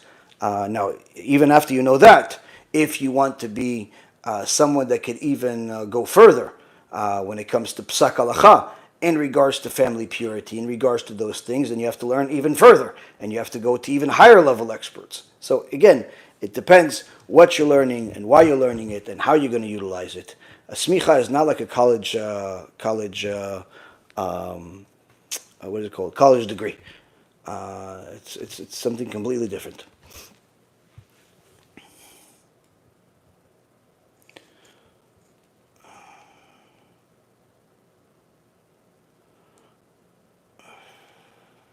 What are some books that people should read in order to understand Jewish law? Again, it's a very open-ended question. What is the goal of understanding Jewish law? Is understanding Jewish law because they are Jewish and they want to understand what to do? Or is understanding Jewish law because they want to convert to Judaism? Or they are a non-Jew that is simply interested for intellectual purposes in Jewish law, or they are a scorner and they're looking to mock Judaism, and therefore they're looking for things to mock. So again, there are different possibilities. These questions have to be a little bit more precise as far as what is the intention of what why you're learning. If you are looking to learn for the sake of, you're a Jew that wants to learn Jewish law. If you're a Sephardi Jew and your dominant language is English, like I said, Yalkut Yosef is a very good collection of books that will teach you how to live in your day-to-day life. If your first language is Hebrew, then there is Yalkut Yosef, there's Yabia Omer, there is a whole lot more choices in Hebrew, but nonetheless, there is if you're a Sephardi Jew, there's in so many words, whatever Rabbi Ovadia wrote, depending on your level of knowledge, that's what you read. If you are Ashkenazi, then you're going to go more into Chafetz Chaim, you're going to go into the Kitzur Shulchan Aruch. That's the world you're going to go into for learning the law. Now, if you are looking to convert to Judaism, everything that I just said until now is too high for you. You're not there yet. What you need to learn is the very basics, which are discussed in my guide to conversion guide, that tells you the basics that you need to learn in order to convert. Meaning, you don't need to know as much as what a Jew is supposed to know. You need to know just enough to become a Jew, and then learn more once you become a Jew. So you need to know the basic laws of Shabbat, the 39 melachot, the 13 principles of faith, the blessings on different things that you would eat or different things that you would do, such as going to the bathroom, things like that. You need to know things, much simpler things, which also a natural-born Jew also needs to know, but usually they already know that. Unless they're new to doing tshuva, and they would actually have to learn the same exact things as a convert would have to learn. Somebody that's looking to convert and somebody that's doing tshuva have to know is the same exact thing, which is the basics of Judaism, which is something that you would teach children if they're raised in a religious house. if somebody was raised not religious, like myself, I wasn't raised religious, therefore I had to learn all of these things later on in my life when I started doing tshuva, and I had to learn from the basics and little by little build on that. So if somebody is looking to convert or do tshuva, they have to learn the basics. If somebody's already religious but wants to build on, then they would learn the things I said before, like Yilkut Yosef, or the Mishnah Berurah, or the Kitzur Shulchan Aruch. If they are even a Torah scholar, they're probably not even asking this question, but they would be learning something more like the Shulchan Aruch, the Ramah, and so on. Now, if they are a scorner, then they shouldn't learn anything, because whatever they learn for the sake of making fun of the Torah is simply going to bring them more horrors in their life, more punishment in their life, and it's better for them to use their time in a different way. So with that being said, we answered, I believe, all few choices.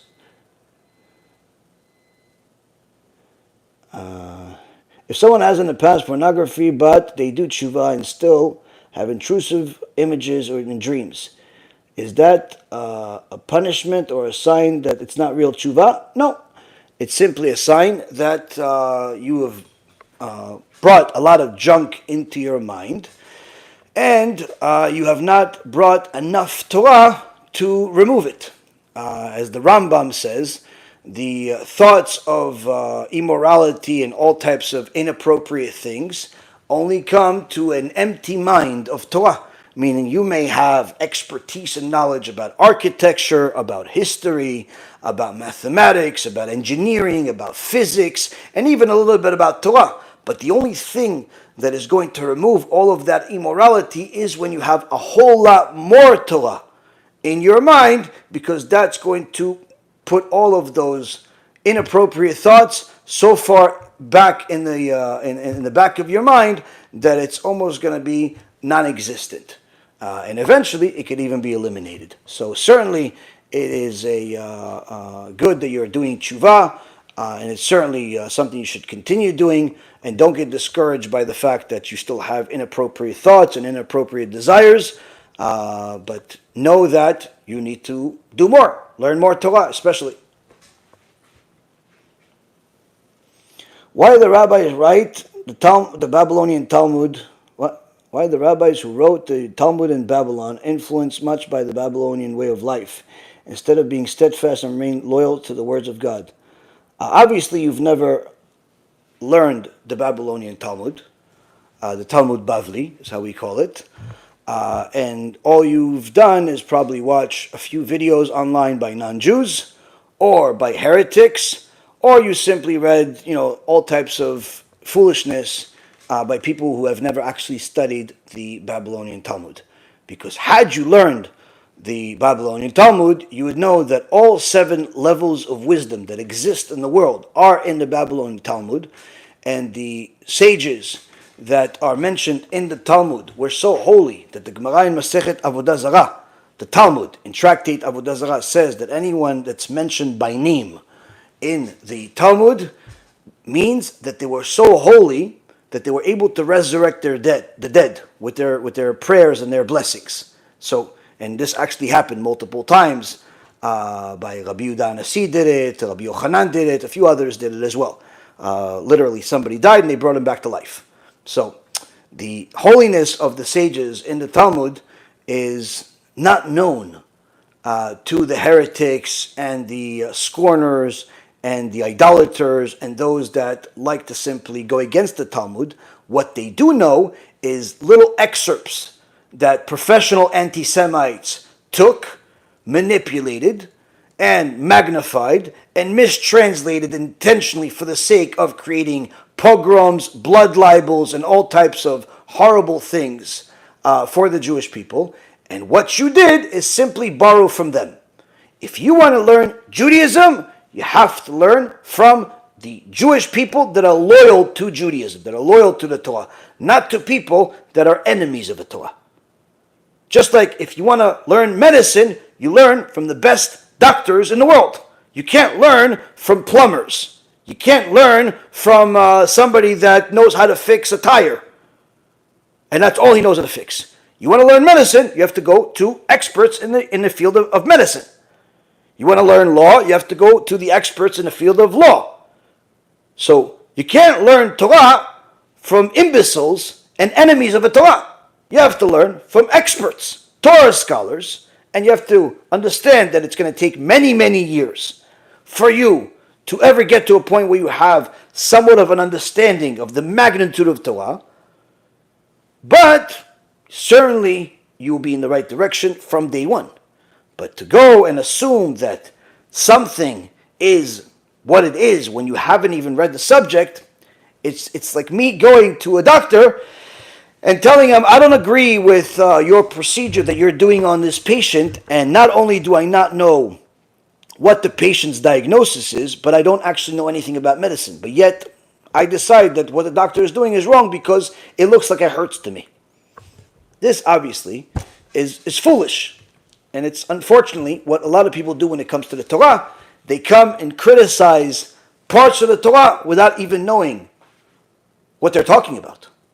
So first, learn the basics, learn Torah, understand that you cannot criticize any part of the Talmud until you even understand what the Talmud is. And to understand the Talmud is going to take time. It's going to take time. You have to go through the Talmud once and twice and more, and little by little you'll grow to a point where you'll appreciate what it is. Not because I said it, just simply because once you understand and you delve into it and you understand what's in it.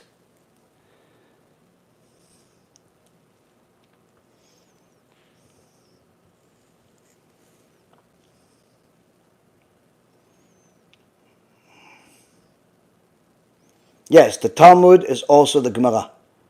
It's a synonymous.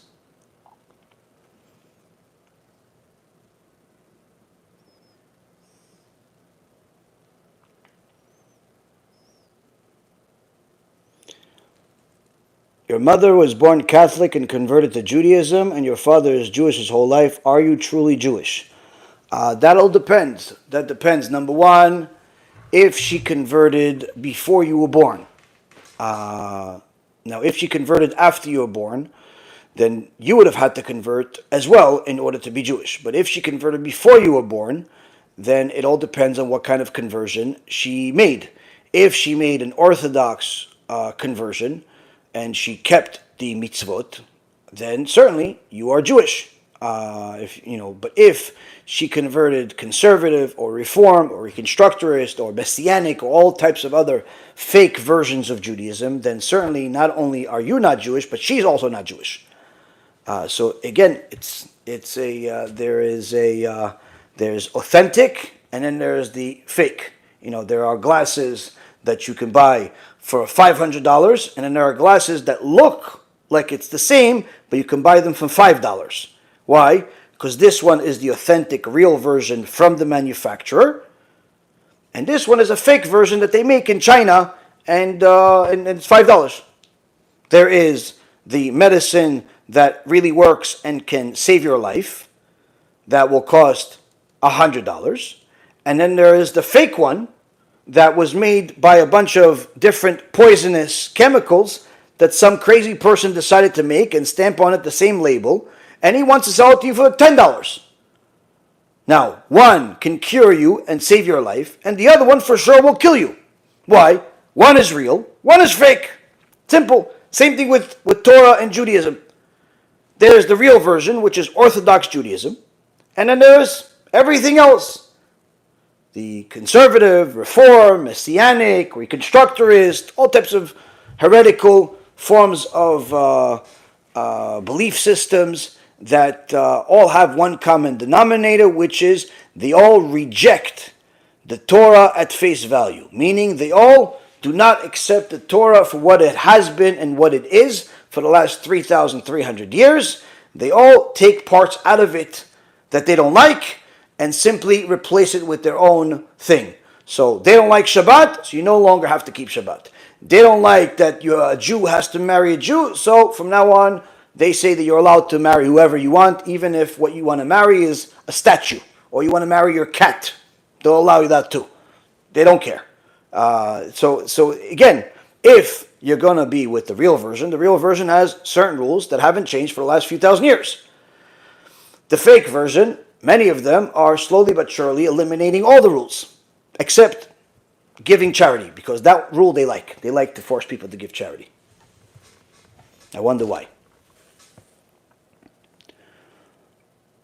Are these lectures on YouTube? Yes, Baruch Hashem, my lectures are all on YouTube. If you go and you type up Rabbi Yaron Reuven, you'll see my channel over there. I have an English channel, Spanish, German, Portuguese. Bezrat Hashem, soon we'll have a Chinese channel, and I believe we have about 14 or 15 different languages, but the English channel is, Baruch Hashem, the most established. There are thousands of lectures there, which will include this one. This lecture will go on the YouTube channel by tomorrow, Bezrat Hashem.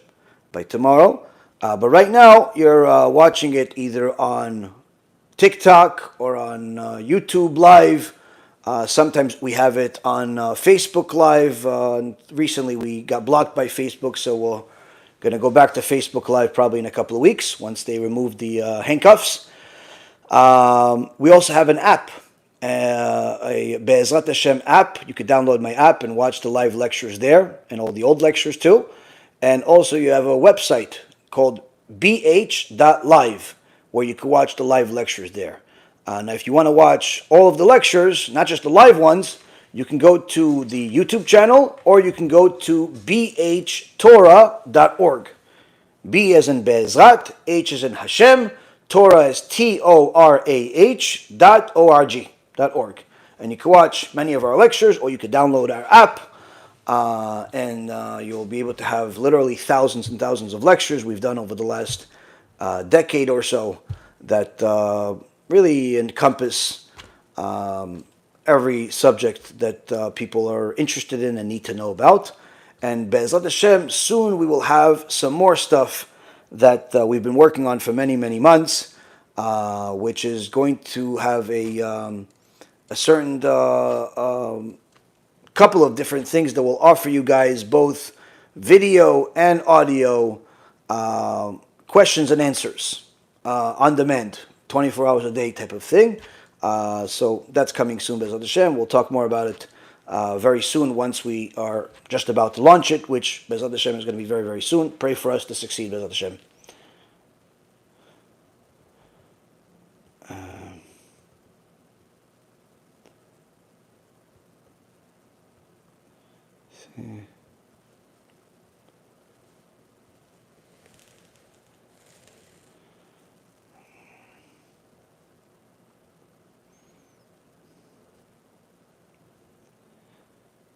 Thank you for the blessings. I appreciate it. What are your thoughts on Zionism? I have an entire series called Era of Mashiach, which is based on the book from Rav Elchanan Wasserman. And that series not only discusses the times before the Holocaust, but in there it includes the Zionism, and the truth behind the founders of Zionism, Zionistic beliefs, and we hold no punches. So you can watch that series. It's only about 40 different lectures. It'll give you a complete understanding of what Zionism is and what our perspective is. In so many words, to be a religious Jew and Zionistic is not possible because the two are antithetical to each other. Zionism is not here to be a part of Judaism, but rather to destroy Judaism. Now, many people today redefine Zionism to be different than what the original plan was. But the truth is that the original falsehood always shows its ugly face. Meaning that even those that say that there's a religious version of Zionism today, unfortunately, many of the so-called religious Zionists, some of them may mean well, but the foundational principles of Zionism many times are contrary to Torah Judaism. So it's not something that somebody could just easily agree with. Now again, the original Zionism and Zionism as a whole, generally speaking, is evil and is against the Torah. There is certain segments of it that are less evil, I would say, and and there are some people within it that actually mean well and are good people. But the overall rules, beliefs, ideology of Zionism is very different. Now, if you are a Jew, everything I just said is relevant to you. If you are an anti-Semite, then everything I just said is not relevant to you. Why? Because to you, you're just looking to hate Jews and justify your hatred. And your hatred of Jews has nothing to do with Zionism. You just simply hate Jews. And you hate everything about Jews. So whether it was Zionism or it was religious Jews, or it was a secular, or it doesn't matter. You hate for the sake of hating. Why? Because you're an anti-Semite.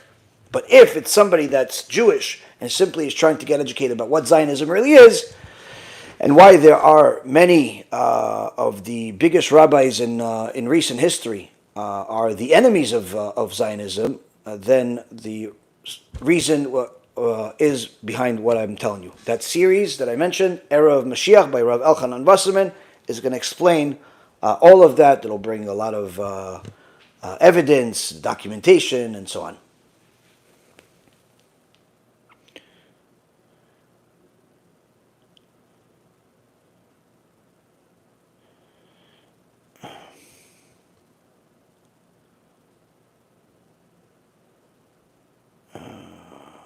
Where can I find the series? You can go to my YouTube, Rabbi Yaron Reuven.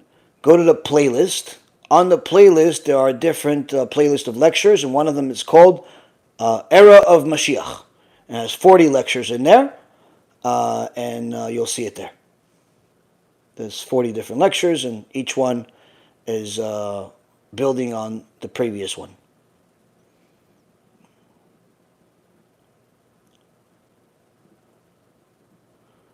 What's the difference between a Jew and an Israelite and a Hebrew? Okay, so again, these questions are depending who's asking. Now, if you are a Jew or someone that loves the Jewish people and you're simply trying to educate yourself, there is one answer. If you are an enemy of the Jews and claim that you are the real Jew, then the answer is different. And for the sake of just doing it at least once, I'll do this. I'll explain to you. If you're a Jew or a lover of the Jews and you're looking for the truth of what it actually means, Hebrews are what were the Avraham Avinu was called. Abraham was a Hebrew. Why was he called a Hebrew? Because he was a monotheist. He was the only one that believed in God, and everyone else was an idol worshiper. So he was in one ever, one side, and the rest of the world were idol worshippers. Okay? Now, Avraham had a son who was Yitzchak, and Yitzchak had a son who was Yaakov. Yaakov was renamed by God to also have the name Israel. So, and all of his children and descendants were called Israelites. Why? Because his name was Israel, and therefore his children are called Israelites. Now, this continued until we got to Mount Sinai. Once we got to Mount Sinai, meaning until then, we were originally Hebrews. At the time of Avraham, at the time of Yitzchak, we were Hebrews. Then, at the time of Yaakov, the grandson of Avraham, now it changed to Israelites. Same exact people, just we've progressed. Now we have, in essence, a new name, a new brand for the chosen people, a new brand for the people that are serving God and following His Torah. But then when we got to Mount Sinai, once we got to Mount Sinai, that's when we officially became a people. That's when we became officially a people. That's when Judaism began. Why? Because we accepted the Torah. Until then, we had the tradition of a Torah, but we weren't obligated by all of the rules of a Torah until Mount Sinai. Weren't obligated by all the rules of the Torah. But once we got to Mount Sinai and we accepted the Torah, now we had a new set of rules, and from there, that's where Judaism began. So, Judaism starts at Mount Sinai, when Moses gets the Torah from Hashem and gives it to all of Am Yisrael. That's when Judaism begins. And the first time that the word Jew appears in the Tanakh is in the book of Esther, where Mordechai, he's called Mordechai the Jew. Mordechai the Jew. Obviously, it doesn't say Jew in English. It says Mordechai Yehudi. Yehudi is a Hebrew word which means Jew. So, in essence, all of the Hebrews, the Israelites, and the Jews are all referring to the same group of people, just in the progress of time and obligation to the Torah. Now, if a person is a Jew or a lover of the Jews, this is sufficient, this is more than enough. If a person is not a Jew, but believes they're a Jew, and in fact they are the so-called true Jews, like the Hebrew Israelites believe that they are, then nothing will suffice other than simply explaining to you that you're wrong, and everything you've been taught is wrong, heretical, man-made, foolish, and the reality is that you are being sold a bag of tricks by a bunch of leaders that are just simply sucking you dry of every ounce of energy and money that you have in order to enrich themselves by, in so many words, enslaving you all over again into a new ideology that will make you feel like you are being empowered by some false belief that someone stole your power. Someone stole your truth. The reality is, Judaism is determined by the Torah. Before Mount Sinai, we were Hebrews and Israelites. Judaism began at Mount Sinai as a result of us accepting the Torah. And all of Am Yisrael had to do the same procedure that somebody that converts to Judaism would have to do today. They had to have a circumcision, they had to accept the Torah laws, and in those days where sacrifice was still permissible, each one of them had to bring a sacrifice.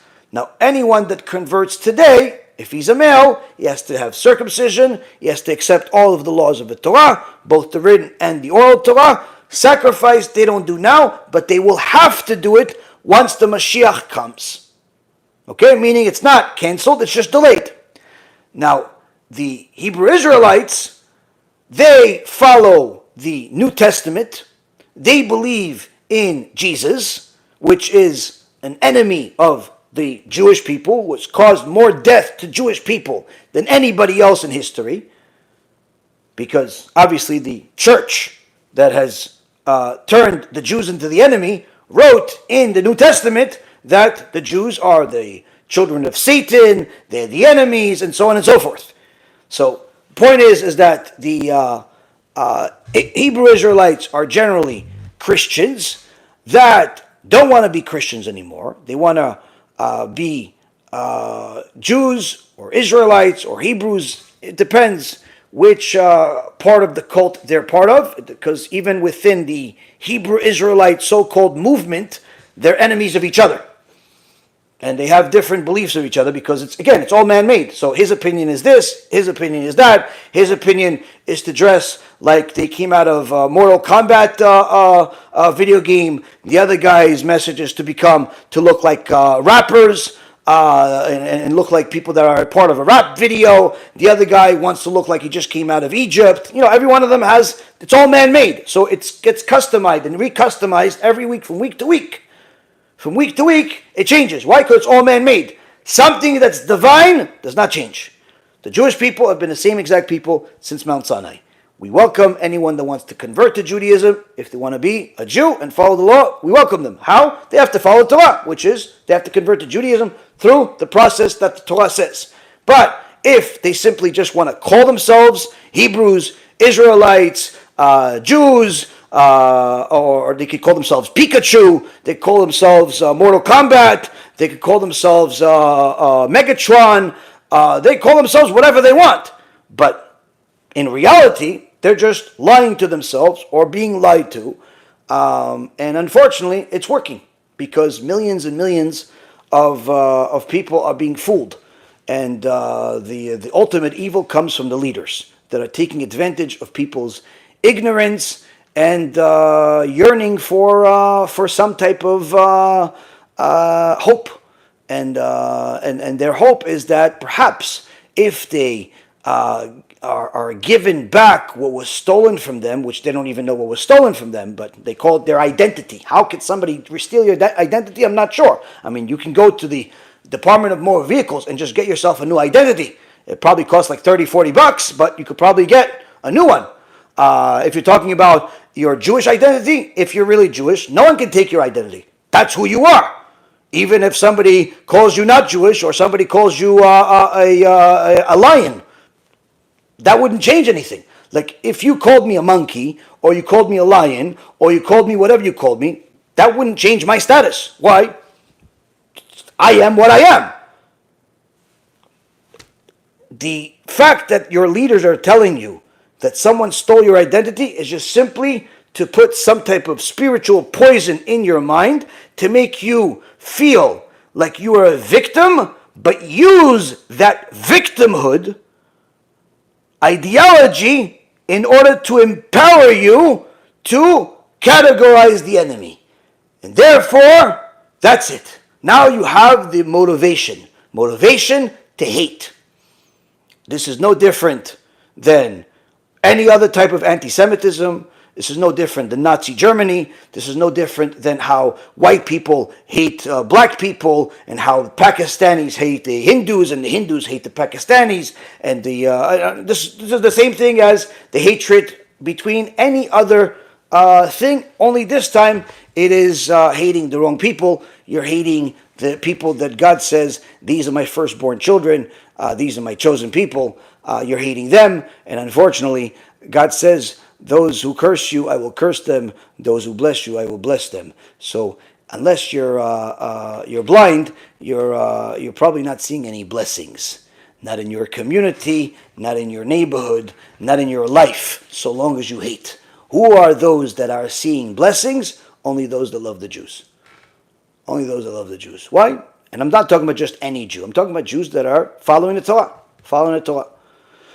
So if you are the first, then you have an answer. If you are the latter, you also have the answer.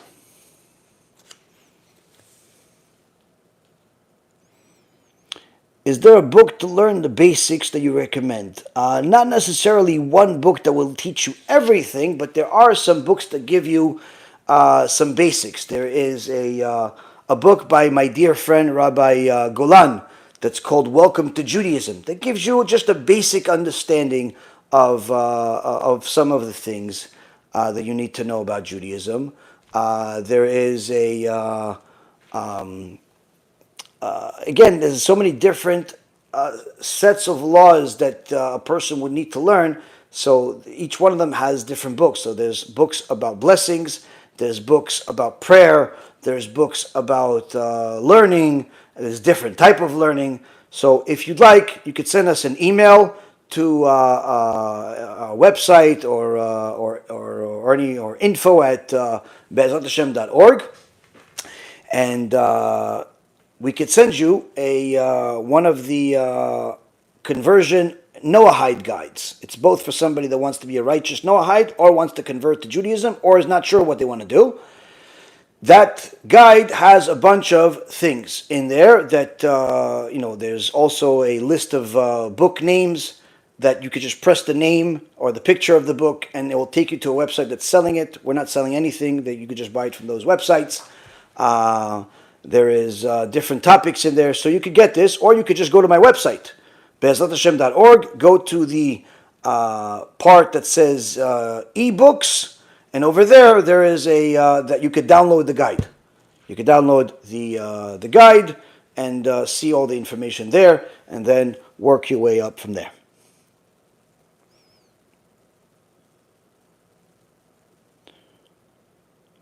Who is the portrait? So the one that you're looking at is that one. So that is Rabbi Ovadia Yosef. I have Rabbi Ovadia Yosef over there. I have Rav Elchanan Wasserman over there. I have my own dear Rav Ephraim over here. I have Tzion Abba Shaul over there. I have Rav Ephraim again over here. I have Nisim again over there. I have the Bet HaMikdash made from letters of halachot over here. I have my family over there. And what else do I have? I have Adis over here. And what other pictures do we have? Rav Ephraim over there again. I love my Rav, so he's everywhere. Baruch Hashem. And then I have more pictures in the rest of the house. These are different Torah scholars, Torah giants that we love and appreciate and learn from. And that's why we have them on the wall. We don't worship rabbis. We want to learn from them. We praise them. We appreciate them. We respect them. But worshiping, we're not allowed to worship any man. Only worship God. So when you praise rabbis, that's not the same thing as worshiping them, like people think.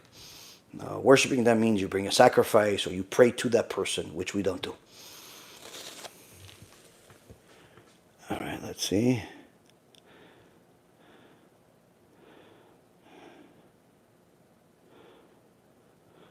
All right, Chafetz Chaim says that one shall not speak Lashon Hara. Is it possible to speak in any way? Yes, the Chafetz Chaim wrote not to speak Lashon Hara, and there are rules of Lashon Hara.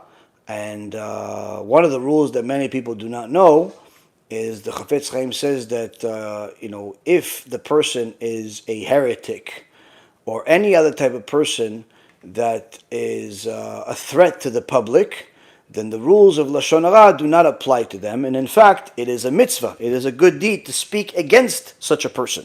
So if somebody is a heretic who distorts the Torah, or somebody is somebody that mocks the Torah, then the rules of Lashon Hara do not apply to such a person. And in fact, if what they're saying are confusing people or causing people to go against the Torah and so on, then you have an obligation to speak against them, against that heretic, in order to make sure that people do not follow them. So the laws of Lashon Hara are very vast. It's not just don't talk about anybody. There are certain people you're not allowed to talk about. There are certain people you have to talk about. There are certain people you can talk about in order to help them. There are certain people you're not allowed to talk about. So it all depends. There are the laws of Lashon Hara are very vast and take a lot of time to study and to understand. But needless to say, it's more than just not speaking about anybody else.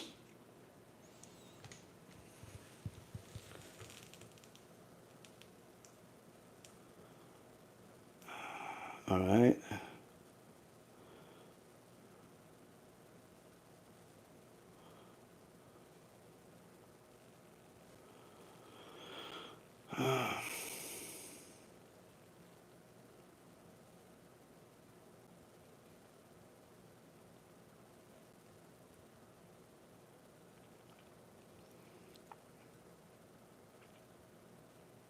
Where does the belief in Messiah originate from? It comes from the Torah. Yaakov Avinu already tells us that a Mashiach is going to come when he's blessing his children. And there are several other places where the Torah mentions that the Mashiach is going to come. David HaMelech talks about it in multiple times and even mentions it in Tehillim, in Psalms. Uba leTzion Goel leshaveh pesha beYaakov, that the Goel, the Mashiach, will come to bring salvation to all of those that have repented, that have done tshuva.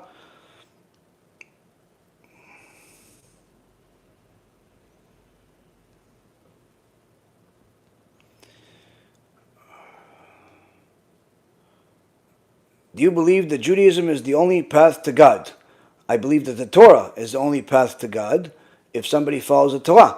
Now, if somebody is a Jew, then they have to follow the Torah and fulfill the obligations of the Torah for Jewish people. If somebody's a non-Jew, a Gentile, then they have to follow the Torah and apply the rules that apply to non-Jews of the Torah. So the Torah is the only path to God. Everything else is falsehood. But again, the Torah applies both to Jews and Gentiles. They just have different rules. Yes, the Book of Our Heritage is also a very good book. It has a lot of information that's useful for people that are just starting out.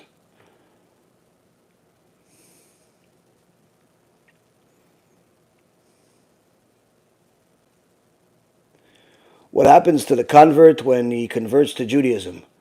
The Rambam writes that someone that converts to Judaism is on the day of their conversion, they're considered like a brand new baby, meaning they're sinless. They're sinless. All of their past sins are gone. But if they have stolen from somebody while they were not Jewish, then they still should return what they stole because they don't want people to think, oh, look, this guy is Jewish and he stole. So even though technically what they took as a non-Jew is no longer considered a sin for them now that they are a Jew and they have a completely new soul, still they should return it so nobody will speak bad about the Torah or the Jewish people as a result of their past misdeeds. But they're considered like a brand new baby, sinless. This is one of the gifts that God gives the converts.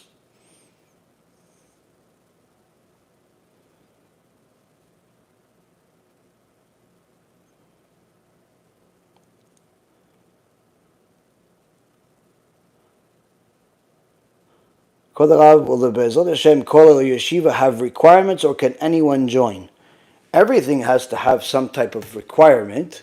Everything has to have some type of rules.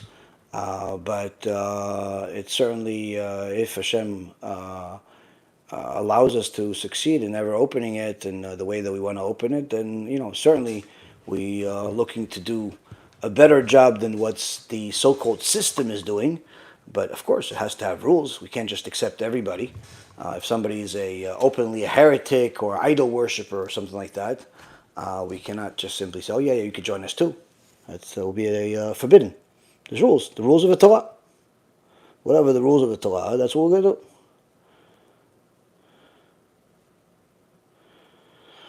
Rabbi, do I need special equipment to check fruits or vegetables, or does my naked eye suffice? Well, it depends on your vision. It depends on your vision. It depends on your ability. It depends on the lighting that you have. And it also depends on what you're eating. There are certain things that if you have good vision, it's your ability is enough. Your naked eye is enough. There are certain things that you should use one of these special lamps in order to see certain things because the naked eye will usually miss it. Not because they're so small, but rather because they blend in or because you're simply not looking in certain places. It's certainly good to use different tools. Now, you don't need to go to the extent of what some of these videos do, where they go into a microscope and they look and how there's a tiny little microscopic bug in there. You don't need to necessarily get the microscope in a computer to check your vegetables, but you certainly should, learn how to wash things properly, know how to look at certain things, know what to stay away from. And if something is as simple as just simply getting a light for $20 to help you see things more clearly, then why not? Why not exert the extra effort to make sure that everything you're eating is good for you?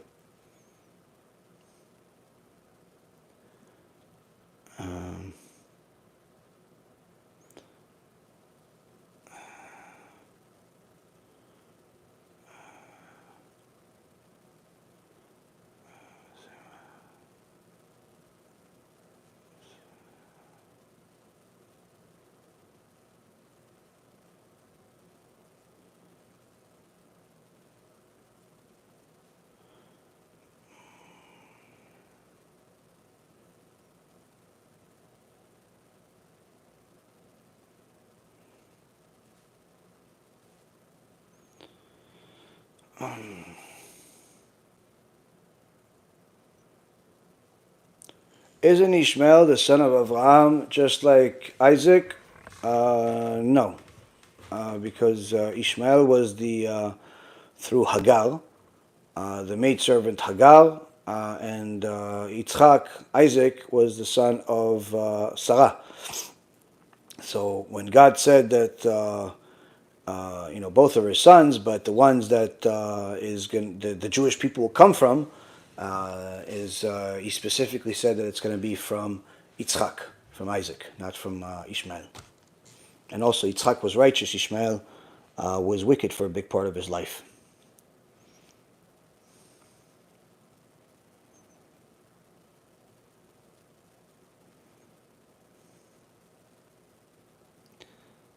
Let's see.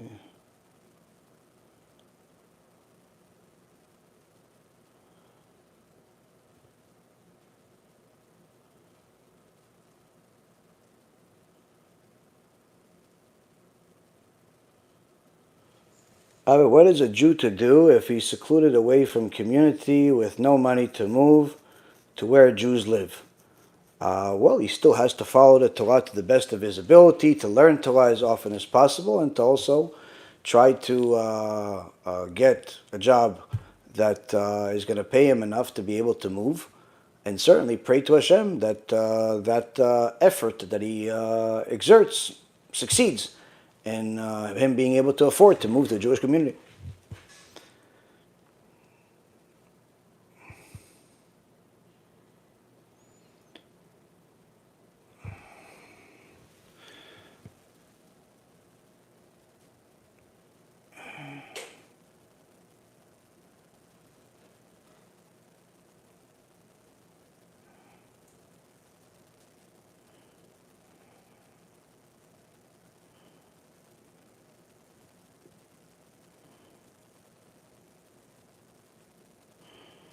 What do I enjoy about my faith in Judaism and Hashem? I enjoy that I live the truth. I enjoy that I serve the one and only God. I enjoy that I'm able to learn an endless amount of Torah and is something that affects my life, affects my children's life, affects other people's life only in a positive way. I enjoy that I have a real relationship with God. I enjoy that I learn how to be more and more moral. I enjoy that I don't have to overthink the difference between right and wrong, because all of the rules of what's right and what's wrong was already decided by the Creator, and therefore all I need to do is just simply see what the Torah says, and therefore I already know what's right and what to do. In so many words, living a life of Torah is like having a cheat sheet to success in life, in every aspect of life. If somebody follows the Torah, they are guaranteed to live a fulfilling and fruitful life. This does not mean that a person is not going to have difficulties and obstacles, as difficulties and obstacles are a necessary part of life in order for you to achieve your goal, in order for you to overcome different things. You have to have obstacles. And why would Hashem give you obstacles? Because in order for you to elevate yourself, you have to keep overcoming different things. Just like if somebody wants to become stronger, they have to keep lifting more and more weight and exercise more and more, and each time lift more and more. Same concept with somebody that wants to elevate their soul. They have to overcome different things. It's not enough to just read. It's not enough to just read. You have to actually apply the Torah to your life. This is the reason why many times when people seclude themselves, especially in the world of internet today, where they learn, they watch lectures, they read some books, but they are far removed from the Jewish community, and they've never been in one. They have a very very perverted way of looking at Judaism and the Jewish world, because simply their only perspective of it is something that's in their imagination or something that was told to them. And many times when they go into a Jewish community, it's a huge adjustment for them, because they realize that whatever their reality was, it's simply not reality in real life. And that's why it's important for a Jew to live in a Jewish community, but also to learn Torah and not let those that are weak in their servitude of God be the defining factor of what the Jewish community is. Know that Judaism is defined by the Torah, not necessarily always by the Jewish people. Some Jewish people are great representatives of the Torah and great representatives of Judaism, and some people are not. Just like in anything else in the world, some people are great representatives of what medicine and ethical medicine is, and some people are not. Some people are great representation of ethical law, and some people are not. So you have to understand that you can't define all of the Jewish people based on a few people that you don't like or a few people that did bad things. You can't define anything by a few people. But when you have the laws of God, and you see that there are certain people that are following it to the T, the ethical aspects of it, the moral aspects of it, the ideological aspects of it, they're following it from A to Z, then you could say, okay, these are the representatives of Judaism. Why? Because they're following what the Torah says. They're following what the Torah says. And the beauty of living a Jewish life is that you have not only the ability to live like that, but you also have the ability to meet people like this. And they're such wonderful people. They're so giving. They're so helping. They're so smart, and it's unbelievable to most people. But when you meet Torah scholars, true Torah scholars that are dedicated to the Torah, you start realizing that the difference between them and the rest of the world is almost like the difference between one species and another. They might as well be an alien. There's a very, very difference. The only similarity between them and everybody else in society is that they're also of human flesh. They have hands, they have legs, they have a face. That's the only similarity. Everything else, as far as ideology, mentality, behavior, and so on, is a world apart. Now, not everybody that's religious is a Torah scholar. Some people are, some people aren't. But nonetheless, when you have the ability to learn and spend time with Torah scholars, that already gives you a completely different perspective of what Judaism is. Most people's perspective of Judaism is pretty much what they see on TV, what they see in Hollywood, which is literally the opposite of what Judaism is supposed to be. It's Hollywood and those so-called superstars in the secular world are not representing Judaism. They're simply representing themselves in their perverted definition of what Judaism is, not real Judaism. Judaism is what the Torah says it is, and that's what you have to go to, and that's Baruch Hashem. That's what we live. Okay, all right, Rabotai, let me see. I'll try to see if I can answer maybe one or two questions from a different channel that I haven't looked at yet.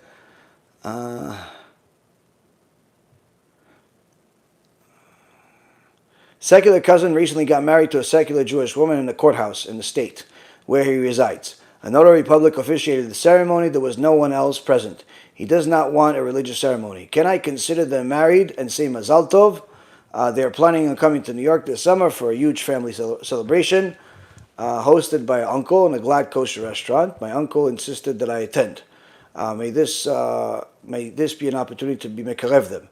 Are they married? No, they're not considered married, and you cannot consider anyone that is openly violating the Torah to be complying with the Torah. Marriage is only something that is determined by the Torah. For Jewish people to be married, they have to follow the laws of marriage, which is to have a ketubah, to have a kosher witnesses. So pretty much what they have right now is simply considered a promiscuous relationship. That's all they have. She's obviously nida, she's not going to the mikveh, and therefore they're living in sin. So you cannot pretend like just because they're both living in the same house and making sins together, that all of a sudden it became okay. Second thing, as far as some type of dinner hosted in a glad kosher restaurant, if there is just simply kosher food, but no mixed dancing or things of that nature, there's no problem for you to go eat. And if they're there, they're there. But if there's going to be mixed dancing and things of that nature, then certainly you cannot go. Not in any way.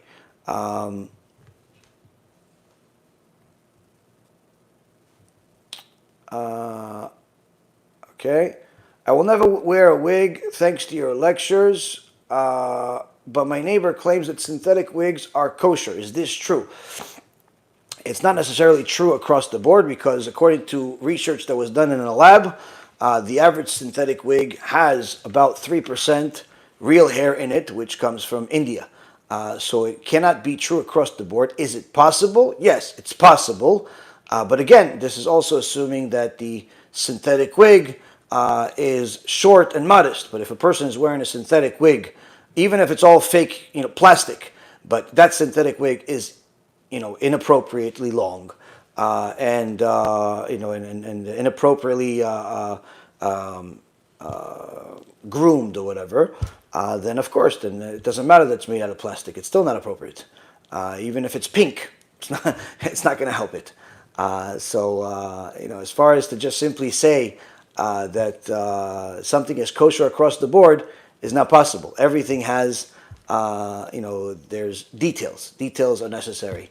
Details are the difference between getting a mitzvah and going to heaven and getting a sin and going to Gehenom. So we can't just simply say yes or no for any one particular thing without knowing all the details. See?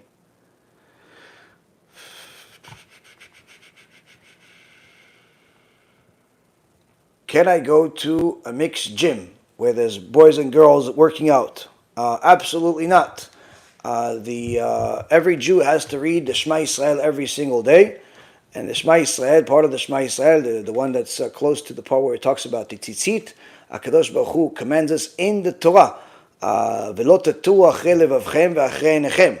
HaKadosh Baruch Hu says, do not go after the desires of your heart, the desires of your eyes, because this is going to lead you to sin. Now a person said, yeah, but maybe I'm not going to look. I'm not going to look at these girls that are in the gym. The Gemara in Masechet Bava Batra, page 57b, says that if there is another way to travel, but a person still chooses to travel in a place where there's immorality, where there's immodesty, just the fact that they decided to go on that path, even if they don't look at anything, they're still already determined to be a wicked person in the eyes of God. In fact, the Gemara in Masechet Sanhedrin, page 107a, says that a Jew is not allowed to put themselves in a place where there is spiritual challenges, such as going to a gym where there's both men and women, or a beach, or a nightclub, or any of these places where there's immorality, where there is immodesty. You're not allowed to go to such places. So if a person wants to work out, they have to go, if they're a man, they have to go to a men-only gym. If it's a female, she has to go to a gym that's only females. That's it. Simple. And it's even more strict for the women, where she has to make sure that even the employees in that women-only gym are also only women. Because if they have a women-only gym, but all of the employees are guys, then it's the same thing as going to a mixed gym. So you have to be careful with that as well. Okay, Rabotai, thank you very much for learning with me. May HaKadosh Baruch Hu bless each and every single one of you that has learned with me, that's going to share this lecture.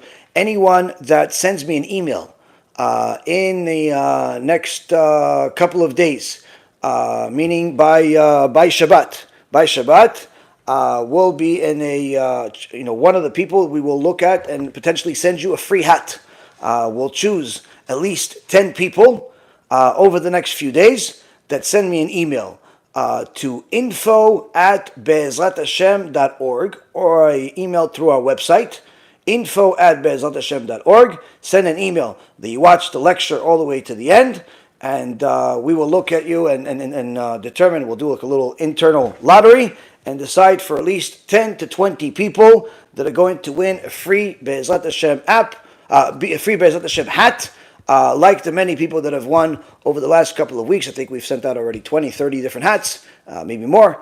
For anybody that wants to buy the hat or the other things, they're in our store, that you could buy them for, I think in YouTube, there's, you could press on one of the buttons, and also you can go to bhshop.org and you can buy some of the Be'ezrat Hashem products there. Either way, we're going to be giving out a bunch of free hats for anybody that sends me an email to info@be'ezrathashem.org. We will choose a few people, like I said, 10 to 20 people. I don't know the exact number, but it should be at least 10 and possibly as much as 20 people who win a free hat. Also, anyone that joins our WhatsApp page, there's a WhatsApp group and there's also a WhatsApp page. We're giving out a free hat every day this month. So, if you're there, you'll be able to potentially get a free hat there, and probably we'll add some other prizes too, just for fun, just for inspiration, just for people to continue watching. Simple. Marketing for Hashem. Thank you very much for learning. Anyone that wants to donate, go to bhtorah.org or bezaltashem.org. May Hashem bless each and every one of you. Call to B'cha B'atzlacha and Shabbat Shalom.